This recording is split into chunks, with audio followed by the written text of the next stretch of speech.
Right. So, we live?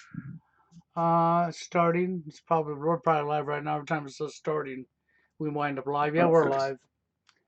And like All always, right. it shows us in the red, but we're not. So don't worry about that part. But anyhow, here On, we are. I'm up here again with my friend from overseas, and we wanted to come up. I wanted to come up today and talk a little bit about FA Monday um and Coach Redpill. Coach Red Pill, yes, and then of course about TFL topics in general. So I think with that being said, so what do you know about Coach, our coach over there, Coach Red Pill? Right. So I've known about Coach for a while. It's been very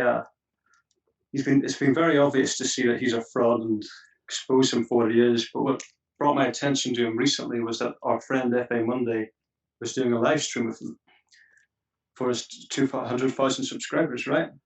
Well, yeah, So to get off with Coach Red Pill, first off, this is his Business Insider article. So I'm going to read from that for a bit. okay. Gonzalo Lira is an American novelist and filmmaker born in Burbank, California. He is the son of Gonzalo Lira Valdez and Mireya Isabel Lopez Hess. He is a descendant of Jose Miguel Carrera. He grew up in the San Bernardino Valley, New York City, and Miami, as well as Guayaquil, I don't know if I'm pronouncing that right, Ecuador. He completed high school at St. George's College in Santiago, Chile in 1985. He attended Dartmouth College in 1991, graduating with honors in 1995 with a degree in history and philosophy. His first novel was Counterparts, a commercial thriller published in 1997. His first Spanish language novel was Toma Erasura, a highly experimental coming-of-age story published in 1998. After moving to Lower Manhattan in 1998, Lira wrote, produced, and directed a comic short film, So Kinky. He worked developing video games such as Soldier of Fortune. He wrote his next novel, Acrobat, in 2002. The novel was subsequently purchased by Miramax to be turned into a motion picture. In 2002, he moved to Chile. He began writing and producing Spanish-language feature films. He co-wrote, produced, and directed the film Catalina's Kidnapping, a Spanish-language thriller, in 2006. Starting in 2010, Lira began contributing economic analysis to Zero Hedge and Naked Capitalism on Business Insider. Okay, so there's a couple of red flags with this guy. In fact, there's a lot. But the first one I'd like to get into is he's a descendant of Jose Miguel Carrera. Okay, now Jose Miguel Carrera was part of the three main political families in Chile in the early 1800s. So we have a descendant of one of the three main political families in Chile from the 1800s. Now, what gets my attention is that he's also friends with Richard Spencer from the alt-right movement, and Richard Spencer and his friendship go back to 2013, where they were playing the same games together and talking about the same games on Twitter.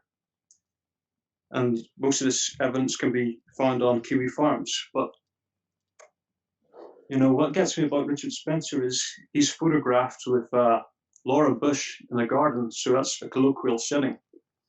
So here we have a guy who is a descendant of the main political family in Chile, who is friends with a guy who's friends with the Bush family, which is obviously one of the main political powers or families in America. So these families go back hundreds of years, right? Yes. So basically, it's this idea of New World Order, right? You have politicians or descendants of politicians and political families in Chile who know political families in America, and they've been connected through bloodlines for hundreds of years. And you have a guy from Chile knowing a politician, the Bushes from America, right? That's exactly it. So what you have is connect the dots again, right? Yeah, connect the dots. Common sense. Exactly. Which unfortunately, there's not much of that left in today's society. No, no. but Yeah. but go ahead. Right. Well, Coach Red Pill's mother's surname is Hess, and Hess is a prominent German political family, right? Hess is quite a wealthy German name, I believe, of German Jewish origin. So then you have the German connection as well. But Coach Red Pill, his goal, I believe, is to subvert the manosphere because he makes videos on the manosphere talking about the descent of the manosphere, and he makes videos on TFL and incel, in which he claims that incel is a product of bad fathers. So he's basically saying if you're a TFL, it's your father's fault for not raising you properly. So what he's trying to tell you. And who else?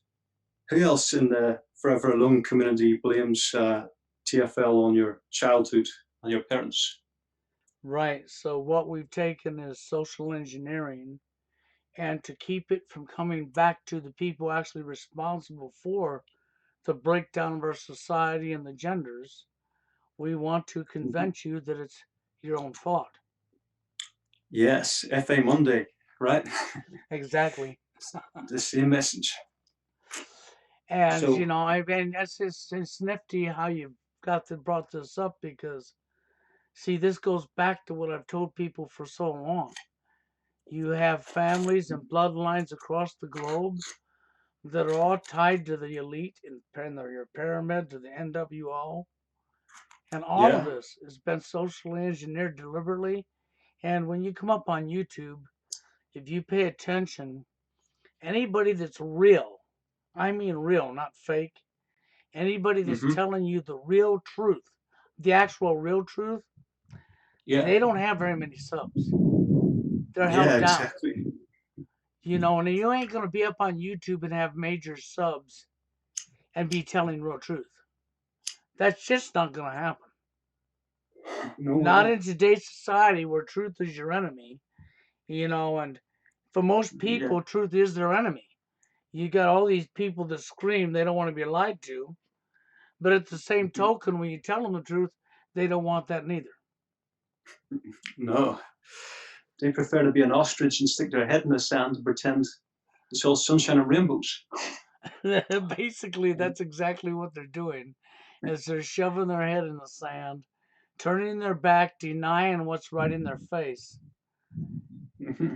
And so to understand reality is it was no accident that Google come along with the ownership of YouTube after the original owners was forced into court. You know, Yeah. that was no accident, because YouTube became global. YouTube was the unforeseen media.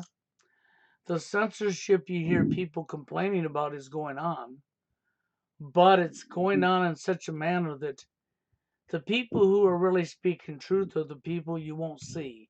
They're the people that have low numbers on their channels, the people that you can't figure out why don't they got more subs than that. Well, this is Mm-hmm. why they don't have more subs. And if they build their subs up, like myself, for example, the highest I've been allowed to get is 2,600. But anytime I get around 25, 26, my channel's gone. It's removed, Right. videos and all. And I had to start all over again. And, so I'll get subs and then they'll take subs away, and I'll get subs and they'll take subs away. They'll make sure it'll take me 6, 7 years to get up that 2,000 mark or whatever again. And then they're going to take me out again. Yeah, exactly, Bill. That is the trick. People think that YouTube is publicized as the people's media, and the whole idea behind YouTube is anybody can come up and get a lot of subs because you don't need a big fancy studio to record videos. You have to record your videos, right? Exactly. But what these people don't realize is that a channel can be removed quite simply by the click of a button. They can delete it with the click of a button. That's exactly what they do. They'll delete it. All of your work will be gone in seconds with the click of a button, and they don't care. And the reality is on today's society, especially on YouTube, because of what's happened and Google having the ownership, who is totally out of Silicon Valley in California, that's totally hooked into the same families he just talked about, okay? You're not going to come up here and tell real truth, okay, and expose these criminals without being pushed down because they don't want people hearing the truth. They want you hearing the propaganda. So what you got is, okay, get an example is like Mike the Migtone Monk. He's a really good example to use. Okay, because he's not one of the shills, he's not no elite. Okay, he's not up there in the pyramid. He's a nobody, like my friend over here and like myself. We're nobodies, okay? We're not appearing, no shills or agents. And Mike, you'll say, well, but he's got 10,000 subs. Well, see, because you can come up on YouTube when you don't know the truth and you believe the lie, then you can come up on YouTube and do all you want. And they will allow you to grow because the only thing you're spilling to the public is what they want you to tell the public to begin with. Yeah, they are useful idiots, right? Basically, that's what they are, and they don't even know they are, and that's what's sad about it. Like Mike the Migtone Monk, I know he thinks he means well. I also know that the guy's not an honest pill like he claims he is. Okay, but then we find that to be a big trend in today's society with people that they are telling you they're telling you the truth when they know full well that they're lying because they lie to themselves. you know, and Mike wants to tell you while he was in the military and he got out, not realizing there's your first example of a useful tool, a useful idiot. Because you Mm-hmm. go into the military believing the lies that you're here to defend your country, when in reality, you're here to serve in the military, to serve the elite at the top and nobody else, but you're not supposed to know that. Yeah. I mean, it even goes back to what that KGB agent said in the 1980s, right? He said that the most useful tool for the elites and the tool that was going to bring this country to its knees was the useful idiots. That's what Well, he said.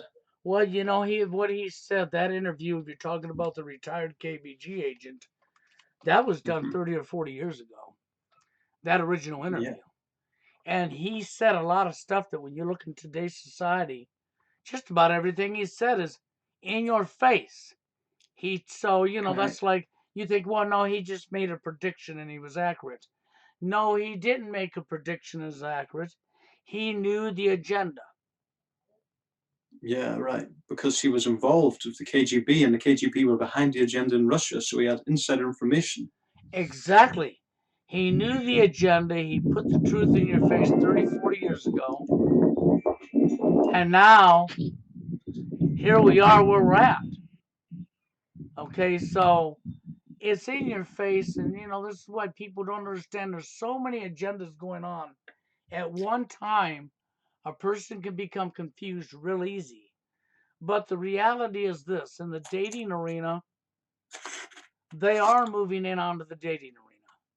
It's no accident Oh, that they gave you a list of names of incel people linked to an actor called Elliot Rogers, okay, and another actor who was supposedly the shooting at the school there up in Florida, okay, Mr. Cruz.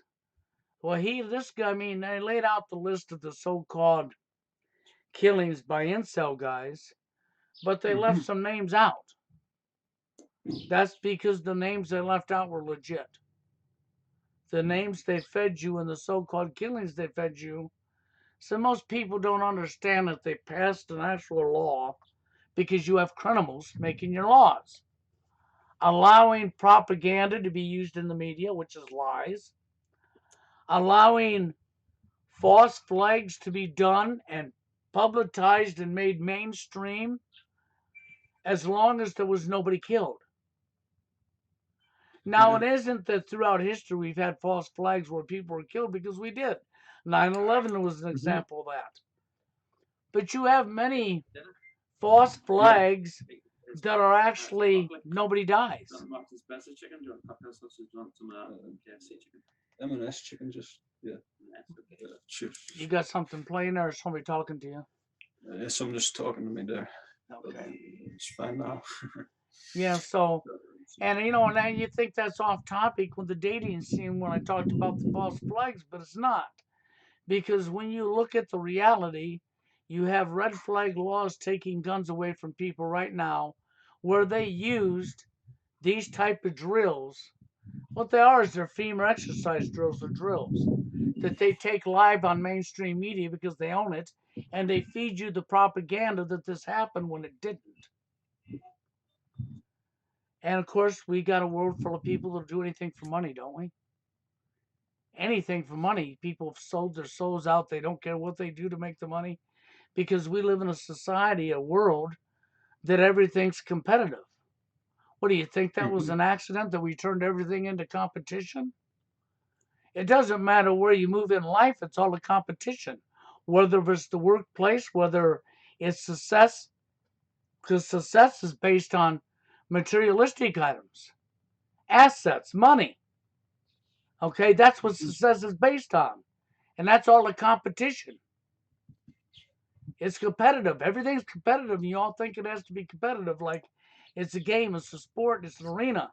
And you come into the dating arena, and what do you got? The same thing. They're telling you got to have game. It's competitive. Okay? Only the top tier guys will be able to get a woman in their life. It's all competitive. Hmm.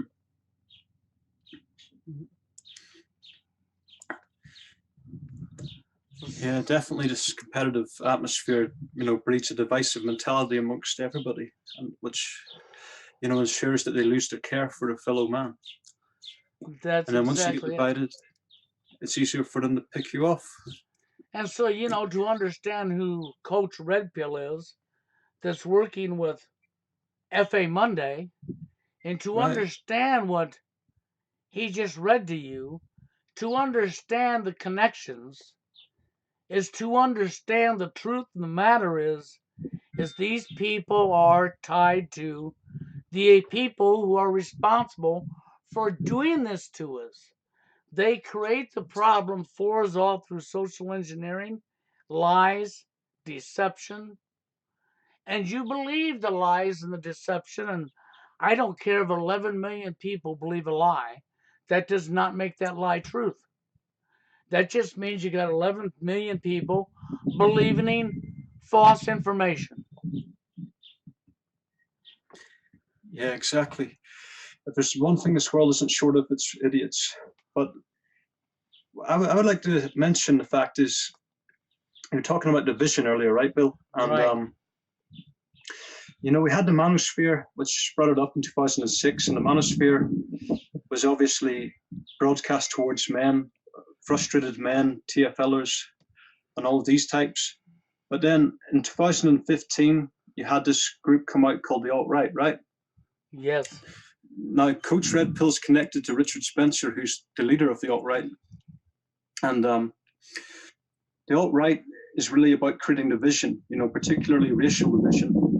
And a lot of the demographic that the alt-right's targeted to is the TFLers, right? Because there's been studies done and they've basically proven that, the men in the alt-right lose their virginity much later than the national average. So the alt-right is being targeted towards men of the manosphere, and the alt-right's a movement that has been dedicated to subverting the manosphere. It's about, because the manosphere used to have, white men, black men, men of all races sort of sticking together and calling out women. But then you had this alt-right come along, which was, designed to turn the white men against the black men and the white men against the Hispanics men.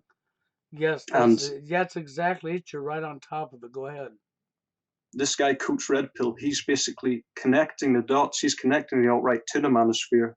So he's basically saying to the white men of the manosphere that you should be alt-right, that you should, basically be a bit of a racist and, dislike these men of other races, even if they're living the same style as you, because they're competition for the women, which is turning TFL against TFL, and it's not right. Well, that's exactly what they're doing. They're turning TFL against TFL. They're turning MGTOWs against TFL, incels against MGTOWs, incels against TFL. Okay, they're dividing us all. They're turning us on each other. And at the same time they're doing this, they're also painting you out in a light of being dangerous to society. Because if they Yeah. can convince you that people that live TFL and incel, the problem they created, that's right, they created, if they can convince you you're at fault for it, then you accept responsibility for it. Then they convince you that look what it's doing. You have mental problems. You have mental issues. When in reality, okay, if you broke down TFL or incel, what you got is this. Now I'm going to give this spiel again because people need to hear it. What you have is this. You have a young man who grew up from a child, got into his teens, puberty set in, he became attracted to his opposite gender sexually, okay? He went through life seeing women and men together, his mom and dad, and other people with families. Okay, and he gets of age and he's out there looking for a girlfriend, or he's even looking for in high school for that, right? And he gets into high school and the girls are chasing this small percentage of guys that are the athletes, the popular, the blah, blah, blah. And so he's rejected through high school, middle school, high school. He gets out in the real world and he goes to a mall. He sees couples together and he's still being rejected. He goes to a park. He sees families and children playing and couples together. He's still being rejected. He asks for advice from his friends, from his family, because he's constantly being rejected 1 to 5 seconds, 1 to 5 seconds, which of course hurts, breaks down your confidence and your self esteem, puts stress on you, makes you depressed, okay? Eats you up from the inside out. And all he wants is a mate. He wants somebody, a female, that'll be his best friend, his best friend, and more. That he could get together with, be with, that she'll love him for him, he'll love her for her. Okay? They'll have a life together.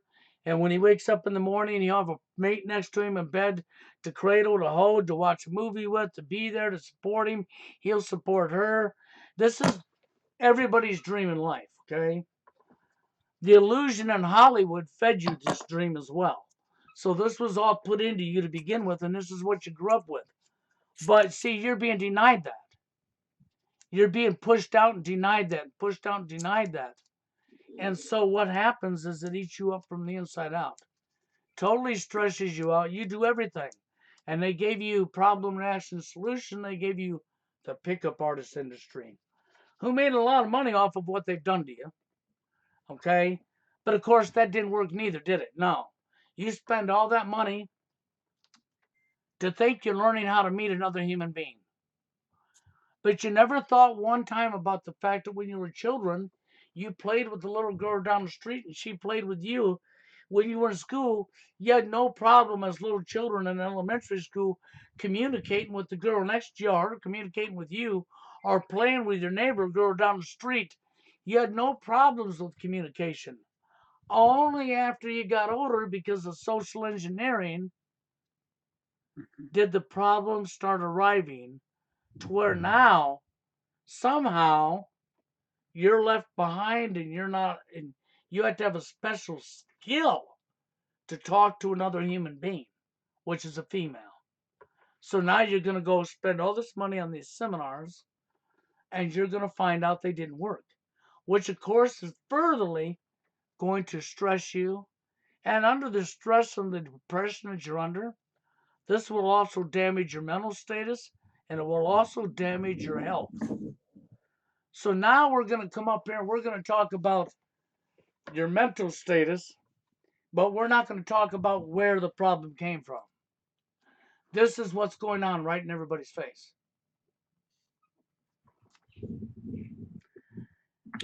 Yeah, eloquently put. Eloquently put. But I felt it needed to be said this way because this is the reality. This is what's really going on. And then you're not supporting these guys. You're not telling, our society right now comes down to we are in a male hating world. Our world literally hates men. Yeah. You're born with a penis between your legs. I don't care what your mother says. You're going to go through the same thing that everybody else is. And when it's all said and done, the final end is going to be the only people that's going to have a real woman in their life are going to be the very, very wealthy, the Yeah. people at the top or echelon. Okay? Everybody else is going to be left behind. This is deliberately done because it helps to control population. Okay? This is not an accident that they've created dolls, human sized dolls, if you want to call them, okay, that are not bots, that look human because they put that much work into them, that are realistic as a human being, but they're not. They're not a mannequin. They're much better than a mannequin because they look like a real female. They look like a real man.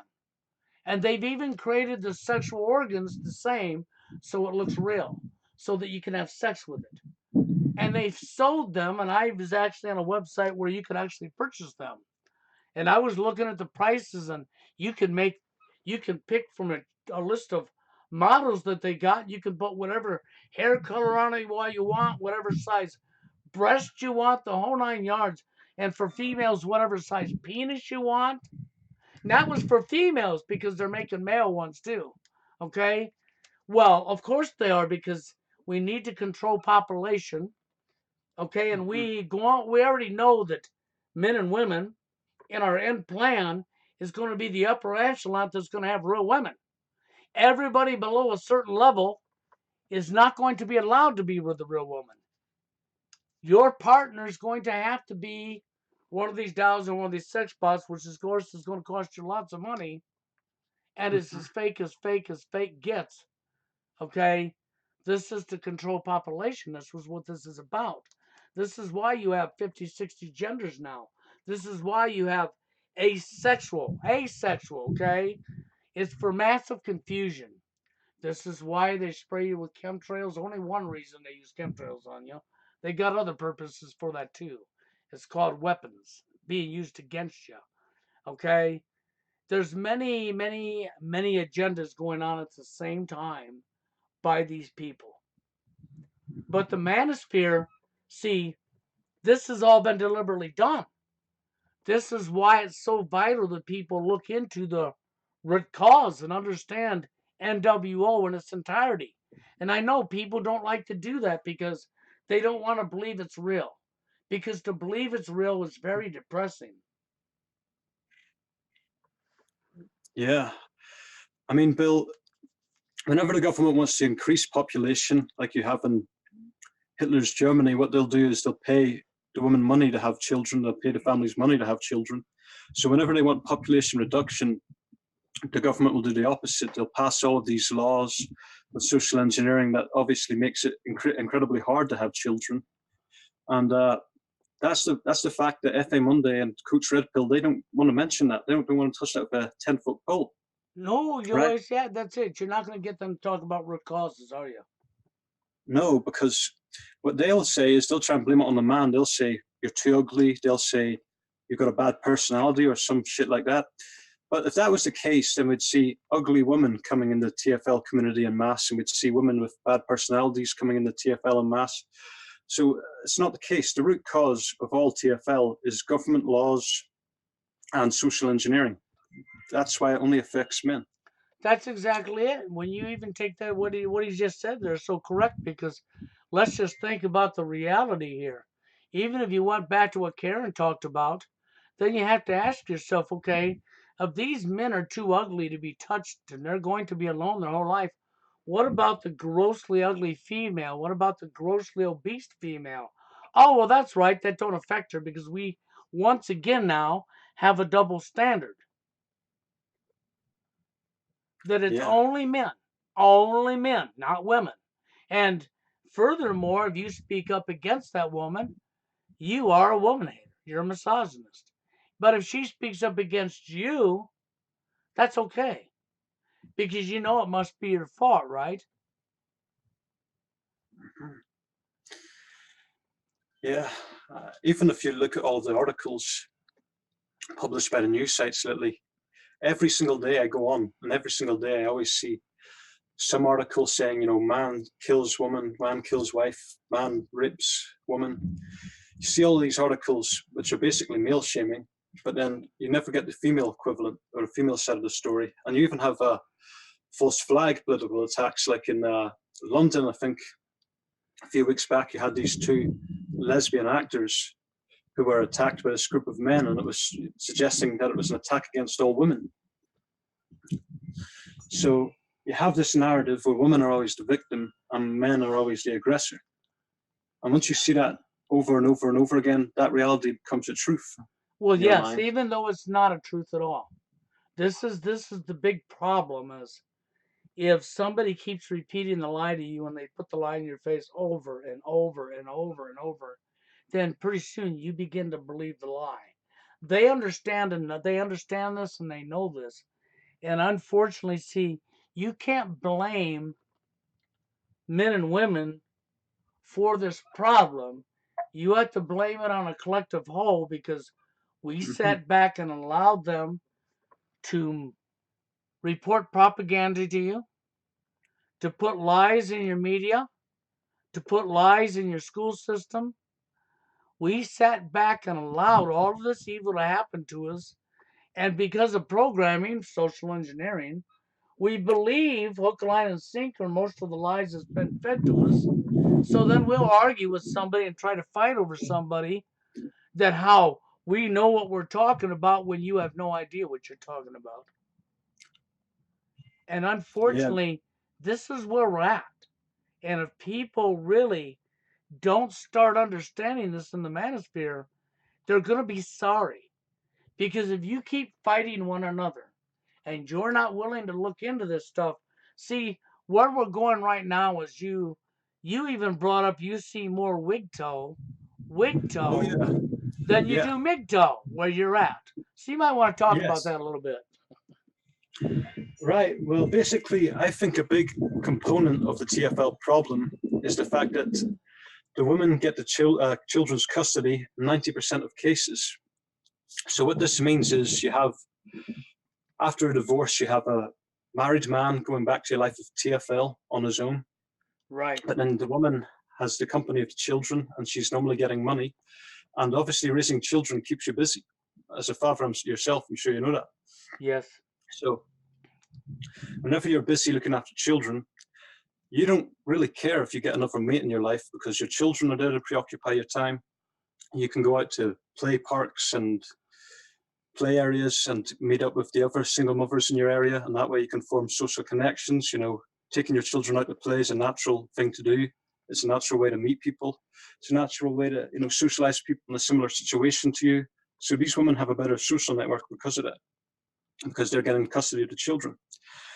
And then, so you have these men who are divorced who generally go re-enter the dating scene. They go back into the dating scene to date again because they get bored of being alone and they want some form of companionship. But the woman, she already has her companionship and she's got her children, she's got her money, and she probably has bad opinions of men because her last relationship ended obviously in a separation. So whenever she starts reading all this anti-male propaganda, her hatred of men, amplifies, and she really doesn't even want another man in her life. So she goes WGTOW. You know, I see plenty of women my age even sharing, you know, International Women's Day posts talking about International Women's Day and how proud they are to be an independent single mother of two daughters, and that they're proud that they don't have a man in their life because they're an independent woman and they're proud to be that powerful. I see so many women doing this, and I've seen divorced men in my life. What the divorced man will do is he'll go in a red pill rage.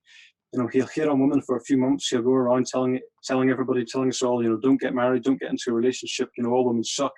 But then all of these divorced men, generally, not all of them, but the vast majority of them, in fact, basically all of them I've met in my life, apart from the MGTOWers on the internet that I've met, but all the ones I've met in my life all re-enter dating after that red pill rage subsides and dies down because they're sick and tired of being alone, and having no kids and having no woman in their life and having not much in their life. So that's what it boils down to. Yeah. If you Well, have, and and yeah, there's one more thing you might want to throw into the mix of what you just said. Okay, we mm-hmm. have 30, this is a lot older than even you. We have 30 to 40 years of social engineering that has done nothing but bash men, bash men, bash men, bash men. Now, when your media is constantly using Hollywood and movies and sitcoms and commercials to put men down, to put men down, to put men down. These little girls grew up watching this. So in the back of their subconscious, they've already got that you're a villain, you're a predator, that you're this, you're that. In the back of their subconscious from all them years of seeing this. Then they Yeah. young and they get with a guy, they want a kid, and they get to children, and it's just everything that you just said is what happens. But now their subconscious from everything that's been fed to them comes forward and goes with what happened in the relationship, because in relationships today is very, very, very, very toxic. We don't know how to treat each other. So for all these TFLers and incel guys that just want one mate in their life, I understand you totally and I'm with you totally. The problem is we have programmed people so intensively that, and then of course the simps and vaginas that fell into this programming place that woman their whole life above their own selves. Women never been held accountable. The court systems don't hold them accountable. Nobody holds them accountable. And if you call for accountability on women, you're smashed down by everybody around you and called a woman hater. So the women get this power trip and they know they already have it all on their side and you have nothing as your guy. So they can treat you whatever damn way they want, and that's exactly what they're doing. So what you have is dramas replace love. Drama, drama, drama, drama. You know, I've got a couple clips I thought about putting up. I watched one this morning where three females set up a guy on his birthday, set him up, and, Right. killed him. Okay? Literally took his life. Okay? I never saw that one on the news. Yeah, They no, probably, you're not going to see that on the news unless it's a guy doing it to a woman. It will not be on the news. It's going to be buried. yes, Okay? exactly. And then you got another one of a young man who actually on a live stream in 2018 put a gun to his head and blew his head off on a live stream in front of everybody. Okay? Mhm. A young man, probably your age, the guy I'm talking to, took his life because of how he was being treated and denied and pushed out. Yeah, it's really hard for young men. And we don't see, and you know, and the problem for that really pisses me off is I actually really care. And because I really care about people in general across the world, I always have. It's what Right. gives me my drive to continue to do what I do. But it also angers me. It angers me so bad, so furious, I'll get so angry. And that's from my ability to actually have real care that is Yeah, missing in our society. How do you think I have a lot of respect for this young man that I'm talking to right now? Because this man's basically my son's age. He's awoken to what's going on around him. He sees it, he's living it, he knows it. And I feel for him. I really do, because this is not right. This is just so evil. And when none of us want to stand together and stick up for another man, men want to continue to demonize other men. yeah, And all you're doing when you're doing that is you're going along with the agenda that's going to cost you your own freedom in your own life. And you're not thinking about these children. These children are growing up in this world, and when the end comes, them children ain't got no future. Their future is to be a slave. The closest companionship they're going to be allowed is from a robot or a doll, and then nobody's going to want it. I mean, you're already moving into a time where women are starting to really hate men. hmm, that's right. And this is only going to get worse. This is not going to get any better. This is going to No, progressively get worse until the majority of women are going to want to fit in with the other women, and they're all yeah, going to decide, just like they've already decided the percentage of men they're willing to give the time of day. They're all going to decide that they don't need you, especially when yeah, society says, well, you upper tier women, You get to be with those upper tier men and have real kids and have a life. They're all going to be striving for that. And all the obese and the ugly women and blah, blah, blah. Well, guess what? They didn't make these male dials and male sex bots for no reason at all. So while you're busy hating men, get used to your new companion. Yeah, Bill. I mean, the sales of male sperms went up dramatically in the last 20 years, and that's because a lot more women are deciding that they don't need a man and they're just going to buy a sperm and impregnate themselves, and they're going to shack up with another woman. Well, they don't And even need, actually, that would be a little bit off. I mean, I know what you're saying, depending on where mhm, you're at.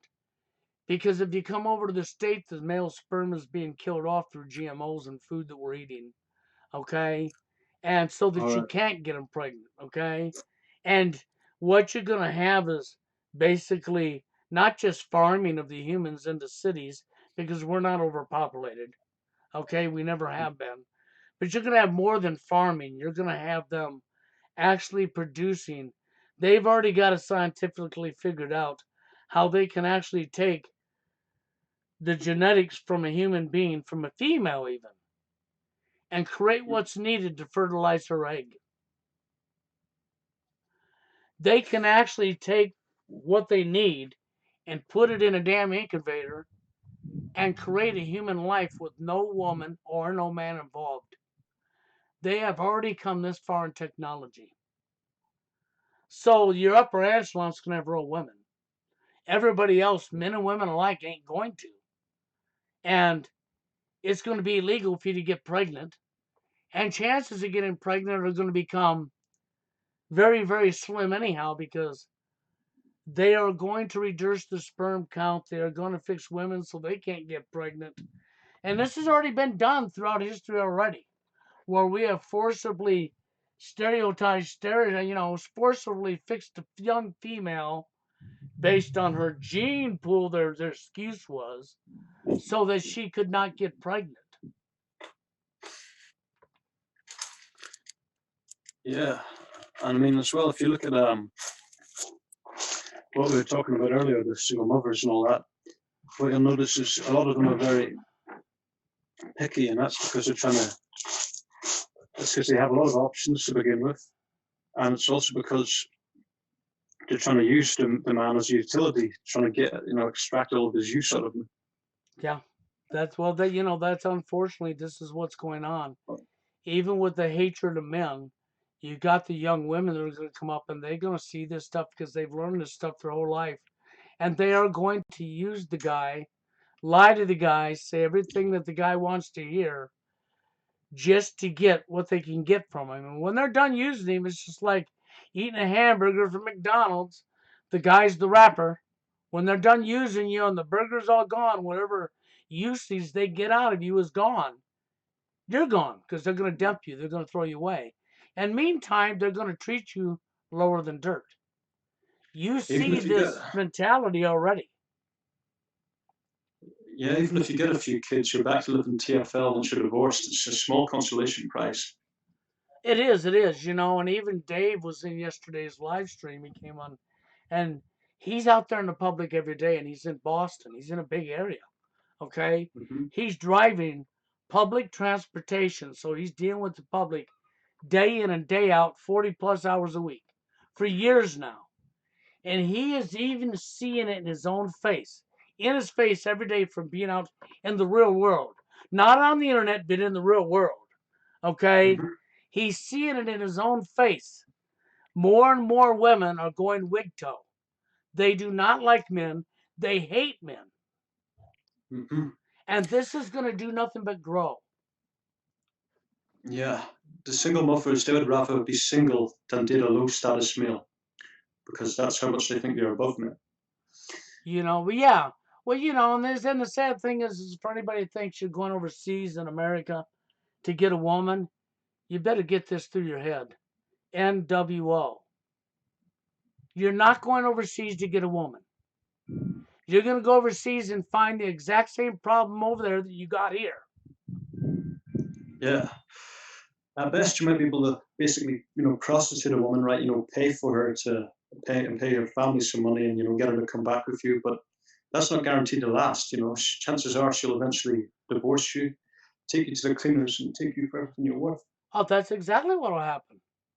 There's just the Philippines for an example. That's a good example.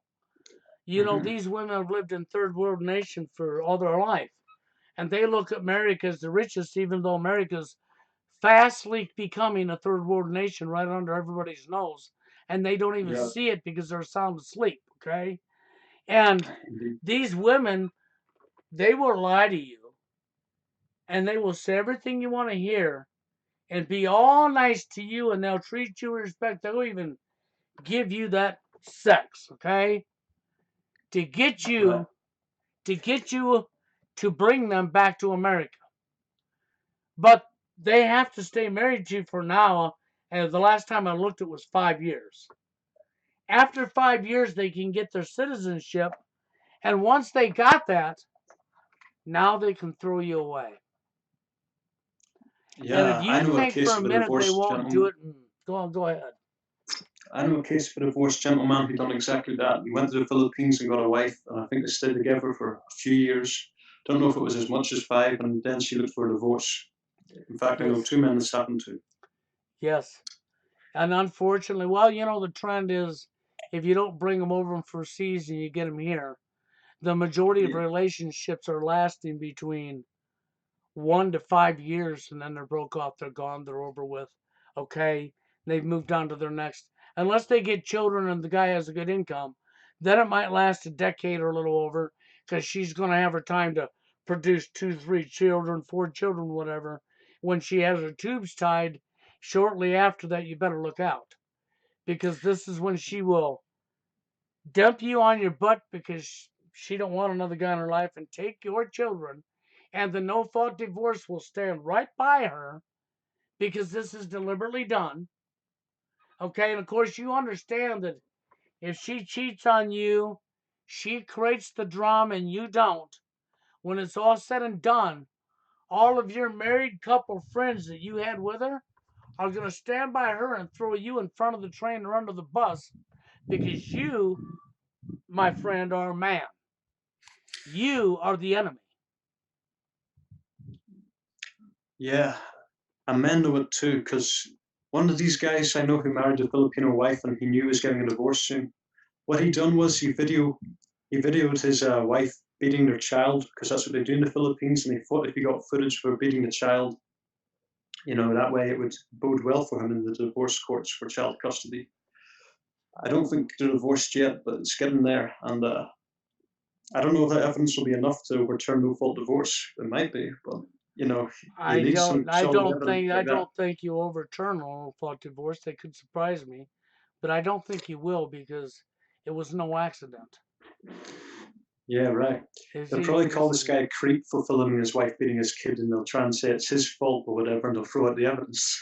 well, yeah, that's about what you just said is about what you're going to see happen.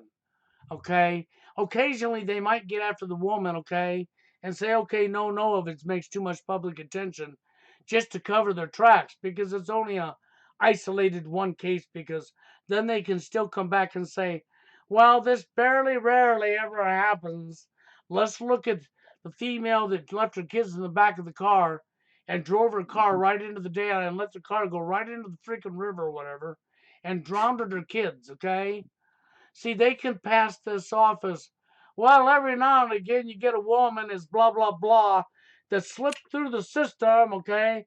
They have their excuses to pass this off, Right. okay? She's And this mentally is, ill. yeah, and this is exactly, it's an isolated case. So if it gets any kind of major attention, they'll have no problem with passing that off. If a man does it, he's a monster, though. Oh, Right? well, no, no. If a man does it, I mean, he needs buried under the prison. No excuses for him. No, and if she hits you, with a hammer, whatever, you're not a victim. You're not a victim of domestic violence. And for whatever No. reason, if she decks you, knocks you out, hits you with a baseball bat, when you come on, so I'll give you an example. This is what really got me with mainstream media because, see, they love to report one half the truth when something does happen. If something Oh yeah. does happen, they're going to tell you one half the truth, then it'll be poor her, poor her. So the example was, well, he came home from work and he took it out on her and he beat the shit out of her. Now, if he loved her, no, he didn't. But how about maybe he come home from work and was met by a baseball bat or a hammer? We got many men that have showed the abuse that's happened to them, and they're laughed at. They're mocked. They're made fun of by other guys. You know, when you Yeah. can get four women come up on national TV called The Talk and laugh at a man that had his penis cut off. Now, I don't care if that was a phony story or not. Even if it was Mhm. a phony story, it doesn't matter because the point is you put four women on national TV laughing and laughing it up about a guy having their penis cut off. Okay? So now what would you do if four men got up on national TV and some guy took a flaying knife and carved her vagina out of her body, and these four men climbed up on national TV and laughed their asses off? Oh my, I mean, there'd be a standstill. There'd be a big Right. outcry. Everybody would be so irate, so pissed off. But when you done it to a man, you all laughed. Yeah, that's the effect of the social engineering, as you say. Men hate men and women hate men. Yeah. Yeah, I mean, I remember there was this guy I was talking to, and he was basically suggesting he was trying to be a tough guy, right? He was saying there's no excuse to hit a woman. If you hit a woman, you're an incel, or whatever. You're fucked up, and he'll beat you up or whatever. But he had no issue, and his argument was that the woman is weaker. But he had no issue of. I asked him, do you have an issue of beating up a guy who's maybe 6 inches smaller than you? And he's like, well, if he deserves it, I'll beat him up. So I mean, obviously, the physical issue of strength was not the issue in this case. He had a hatred for men, a Well, subconscious hatred. and the other thing, unfortunately, let's get real now. Let's be absolutely concrete real. If we go into the real world, the male population, we have lots and lots and lots and lots and lots of men that are short, skinny, and don't weigh very much. Okay? And Yeah, we have lots and lots and lots of women, okay, who are actually bigger, broader, and strong. You believe really that there's a gender difference in strength. What you don't understand is the majority of that's been socially engineered. And what are you right, going to say? How was that socially engineered? Well, let me tell you how that was socially engineered. Because, see, the men do all the heavy lifting, the men do all the heavy work, the men do all the grunt work, the men go to the gym and work out. Now, you get some female bodybuilders to go work out, right? yeah, But that's a very minority. I mean, small percentage. Okay? And women, they tend to give them jobs even in the workplace and they put them in a position where they're doing lighter work. You know, and people don't understand that. Even like when my son went to high school himself, the gym teacher was a weight fanatic and had barbells and everything, and they had to go work out for gym. They were lifting weights and stuff, right? right, So he started the boys at these young guys at 40 pounds was starting weight for the boys. The girls were started at 15 pounds. yeah. Okay, now I don't care what you say, but here it is, it's in your face. Now, if we had started both boys and girls at 40 pounds, the girls would have been able to lift that 40 pounds. And if they Oh, worked out on the same equal basis as the men, you might be surprised when you found out there isn't really a strength difference at all. yeah. I mean, in my personal life, I have two cousins, and one of them's, as you say, is a bit short and scrawny. Yeah, his sister's quite big and quite tough, and she'd have no problem beating him up.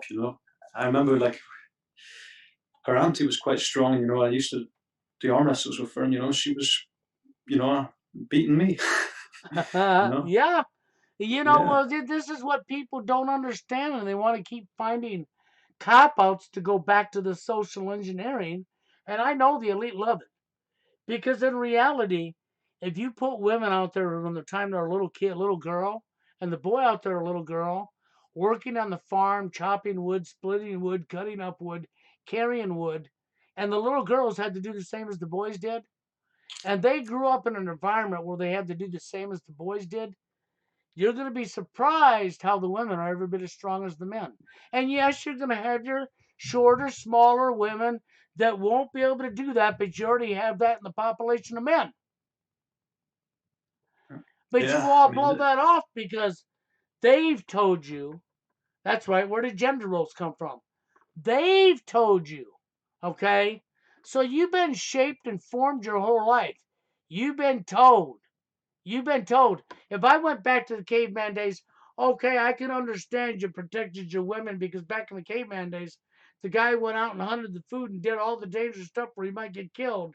Okay, and the woman got pregnant and bared the child, so he protected her. I respect that totally, okay? But the reality is this: the genders, when you want to say men are naturally stronger than women, that's been socially engineered.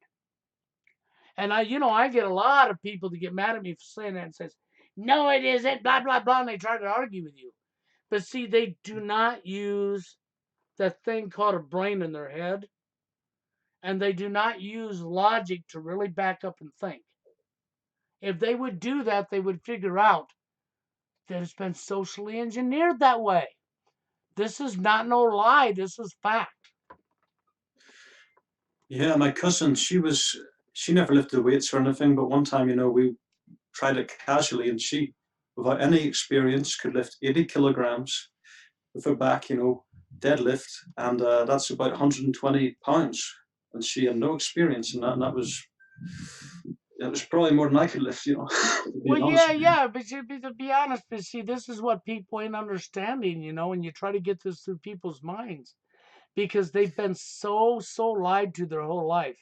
Everything's been fed to you that they won't back up and actually observe and pay attention. And they won't recognize it if they've never noticed it or seen it. They're going to go with a lie. Okay. And I don't Yeah, care. That's why I told you earlier in the show that I don't care if it's 5 million people. If a lie is a lie and a lie is a lie, because 5 million people believe a lie or 5 billion people believe a lie does not make it truth. It's still a lie.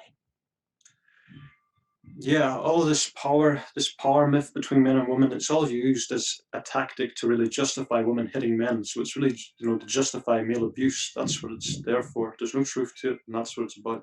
That's exactly true, and unfortunately, I remember a time I was sitting out on my front lawn in a chair with a guy called my brother Irvin, and we were sitting there talking, and every day we had a school bus that stopped just short of my house where I was living, and middle school kids were on this bus, junior high, middle school, and they get off the bus and there's this girl and this boy screaming their lungs off at each other, and this girl hauled off and punched this boy square in the face, broke open his lip, his top lip, Oh, and his nose. So he's bleeding from that's his nose and his lip at the same time. He hit her back, okay? And I physically sat there and watched this happen, okay? Two adult women come running across the street immediately that were watching the same thing I was watching, and oh, they went down that boy's throat. And he's bleeding, she's not, because when he hit her back, she sidestepped, so he only grazed her, right? right. Okay, because she knew what she was doing. She actually sidestepped his punch. So she almost just totally missed her, right? Because she knew what she was doing. Well, these Yeah. two women didn't care. There was absolutely no excuse for him to lay his hand on that girl. It doesn't matter that your lip is broke open and your nose is bleeding. That don't matter at all because you're not a victim. You're not allowed to touch her regardless of what she does to you. That was the mentality. And it Right. happened right in my face. Yeah, I believe it. And I pissed the school off when my son was in middle school because I was sitting there watching. I don't know how many people seen this movie. It had just come out brand new. It was Bruce Willis. Okay, Live Free, Die Hard. At the time, it just came out brand new in the stores. I went and bought it. It was just out of the movie theaters. Okay, Yeah. and I was sitting there in a remodel that I was working on, and I brought my son down and spent a weekend with him when he was off school, and we watched this movie together. Okay. Hmm. And when we got to the part where that Chinese or that Oriental girl was using martial arts and fighting Bruce Willis in the movie, my Yeah. son looks at me, Jason looks at me and says, Dad, he can't hit her. She's a girl. I've never taught this to my son. So the first thing out of Oh, my mouth was I says to Jason, I says, where did you learn that? He says, school. I says, when? oh, He says, oh, recently. And I says, well, did it come from students or did it come from faculty? He says, no, they talked about it in class, the teacher did. And I says, okay. So then on freaking that Monday, I walked into that middle school and I proceeded to freaking have a talk with them about that. They called a counselor up to the office, and I went into this yeah. office with this counselor, and it was a female counselor, no less. Okay. Mhm. And I said, so what are you doing teaching my son that boys are not allowed to hit girls? And she Yeah. lies to me, openly says, we don't teach that here. We teach nobody is allowed to hit nobody. And I says, well, I wished you did. But my son told me where he learned it. And it is taught here because he learned it from a teacher. And she went quiet on me. And I says, and furthermore, I've told my son he's never to touch a girl, but if she hits him, he can hit her back. Oh, now if Right. Lewis could kill, I'd have been dead. This female, her eyes, oh, you've seen it in her eyes. If Lewis could kill, I'd been dead. So she says to me, well, if your son hits her back, he's going to be suspended. And I says, Yeah. You would. well, the girl better be suspended too if she hit him first. Yeah, that's right. And then she went quiet and didn't acknowledge the girl should be suspended. What a So, bitch. so you see the double standard right there? And that happened right in my face in the middle school. Okay? So yeah, it infuriates me because it's just what he just said. This is deliberately done. Mhm. There's no accident about any of this. And this is why, to me, it's like it's so important for the manosphere, especially the manosphere when they are zeroing in on the manosphere. And if you don't think they ain't zeroing on the manosphere, you better pay attention to that list of names and that video that this so-called doctor gave you when he talked about the mental health of incels. You better really think about that list of names. It's he all linked them right back to the actor Elliot Rodgers. So what I had to do, I had to come up and show Elliot Rodgers in Hollywood on the stage talking to the elite of Hollywood with his dad. And I'm telling you what, nobody, but nobody gets into Hollywood unless you're part of the system. Correct. Okay, so it doesn't matter what you tell me. Elliot Rodgers is an actor. His dad was an actor. He was part of the system. That's why every guy he told you about that killed somebody all went back. They had a manifesto and they all idolized Elliot Rodgers.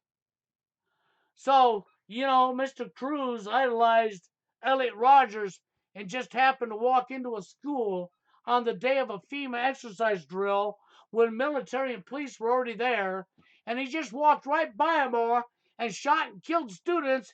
And the military police, well, they wouldn't do anything about that, right? All right. Okay? Don't you understand the reason they give you the list of names of incels that were killing people? Because that's TFL, that's incel. It's the most honest people on the internet that are telling the truth. What are we doing? We're setting up our next false flag. We're setting up our next red flag law that's going to be based on mental health, that's going to come after the manosphere. So for all of you phony MGTOWers, because see, the women's going to outdo you. Because the women, when they said they're going wigtow, they're not lying. They're not faking it. Even though we know women lie and manipulate, right? This is the one time the women aren't lying to you. But the men, on the other hand, the majority of them that are in MGTOW are fraudulent liars and fakes. Yeah, let me say something about MGTOW here, right? You'll realize that men go MGTOW on the internet. They don't do it in real life. They do it on the internet, and then they talk incessantly about women in the MGTOW movement. Women go MGTOW in real life, and they don't need to come on the internet to brag about doing it because they're actually living it in their whole life. So they don't need to prove that they're a MGTOW because they are a MGTOW. Exactly, exactly. And you know what he said right there is so true. You know, and I see my commenter here talking about Donald Trump. But what people don't pay attention to is, you know, these politicians lie to you. You all acknowledge they lie to you. And then you run out and vote for a liar. And then you get mad when they're caught lying to you. Okay? So the hypocrisy is all back on you. Because, you know, you want to tell people, well, if you didn't vote, you can't complain about what's going on in office. No, if they didn't vote, they're a lot smarter than you. Because when you ran out and voted for somebody you already knew was a liar, I don't know what Yeah, was going through your brain at the time, but you got exactly what you deserved. Okay? Nobody gets into the president office unless they're already part of the establishment. It's a lie when they tell you that any kid could grow up and one day become a president. That's a complete lie. You have to be part of the establishment to become a president. And if you become a president, it's because you're a good little slave, a good little order follower. You know, people don't realize Donald Trump and Hillary Clinton are cousins. And they sat there and gave you a Hollywood act right in front of you during his election. You know, even JFK, as you brought up, was a criminal when he went in office. And he wouldn't have gotten there. But this criminal had a conscience.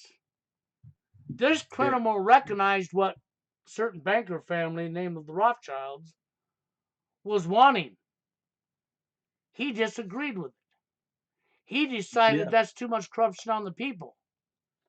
So he decided he was sitting in a position he could stop it. Well, you see yeah. what it got him? Got him dead. Right. A good example about Donald Trump is, I believe, in his first year of his election. I'm not sure how it works in your country, but I believe there's two elections, right? There's the presidential election, and then there's a majority of seats between Republican and Democrat, and some, what do you call it? Uh, I'm not sure, but basically, if a president wants to pass a law, he has to go through this group of Republican and Democrat people, this council. Um, But you know, in Trump's first year, the Republicans held the majority of the seats, and Trump was also president. So the Republicans held the majority of the seats in this particular thing. I can't remember the name of when Trump was president, but he didn't bother passing the law in the first year, the law for the wall. He waited until his second year, whenever the Democrats had the majority in that other organization, which is, you know, this year, and then he tried to pass the law to build the wall. And then his excuse for not building the wall was the majority of the Democrats rejected it. So he was trying to say, I was trying to build a wall, but the Democrats have banned me from doing it. But my question is, in the first year, whenever the majority of that office was Republican, why did you not pass the law for building the wall yourself whenever you had the majority of the seats in both Well, parties, in I both can tell you chambers? the answer to that. Because there was never no intention to build a wall. That was a Yes. Hollywood act. That was a Ponzi scam to make him, Yeah. you believe that he wanted something he wasn't able to get. In Right. reality, he never wanted the wall. Because in Yeah. reality, when you come down to it, no, I can't do that. Okay. I cannot Yeah. take that call right this moment. But I can do this. Okay. So just bear with me a minute. And hopefully I won't mess up our live stream. Okay. I'm going Yeah. I to hope my bring face somebody doesn't in. pop up on it. Well, you know how it is. If it Okay. happens, it happens. Yeah. But I mean, yeah, I mean, you and I know that Trump's a fraud, but I believe that example of the wall is a really good one to sort of prove it to the masses. You know, if he was so intent on building the wall, why does he not do it whenever he had the majority of the seats in both political structures? Yeah. You know, he purposely waited until the Democrats had the majority so that he could do this stage show where he wanted to build it, but then these other fellas blocked it on him. Well, yeah, that's exactly what's taken place. Yeah, And it's ridiculous. unfortunately, there's not a lot we can do about that.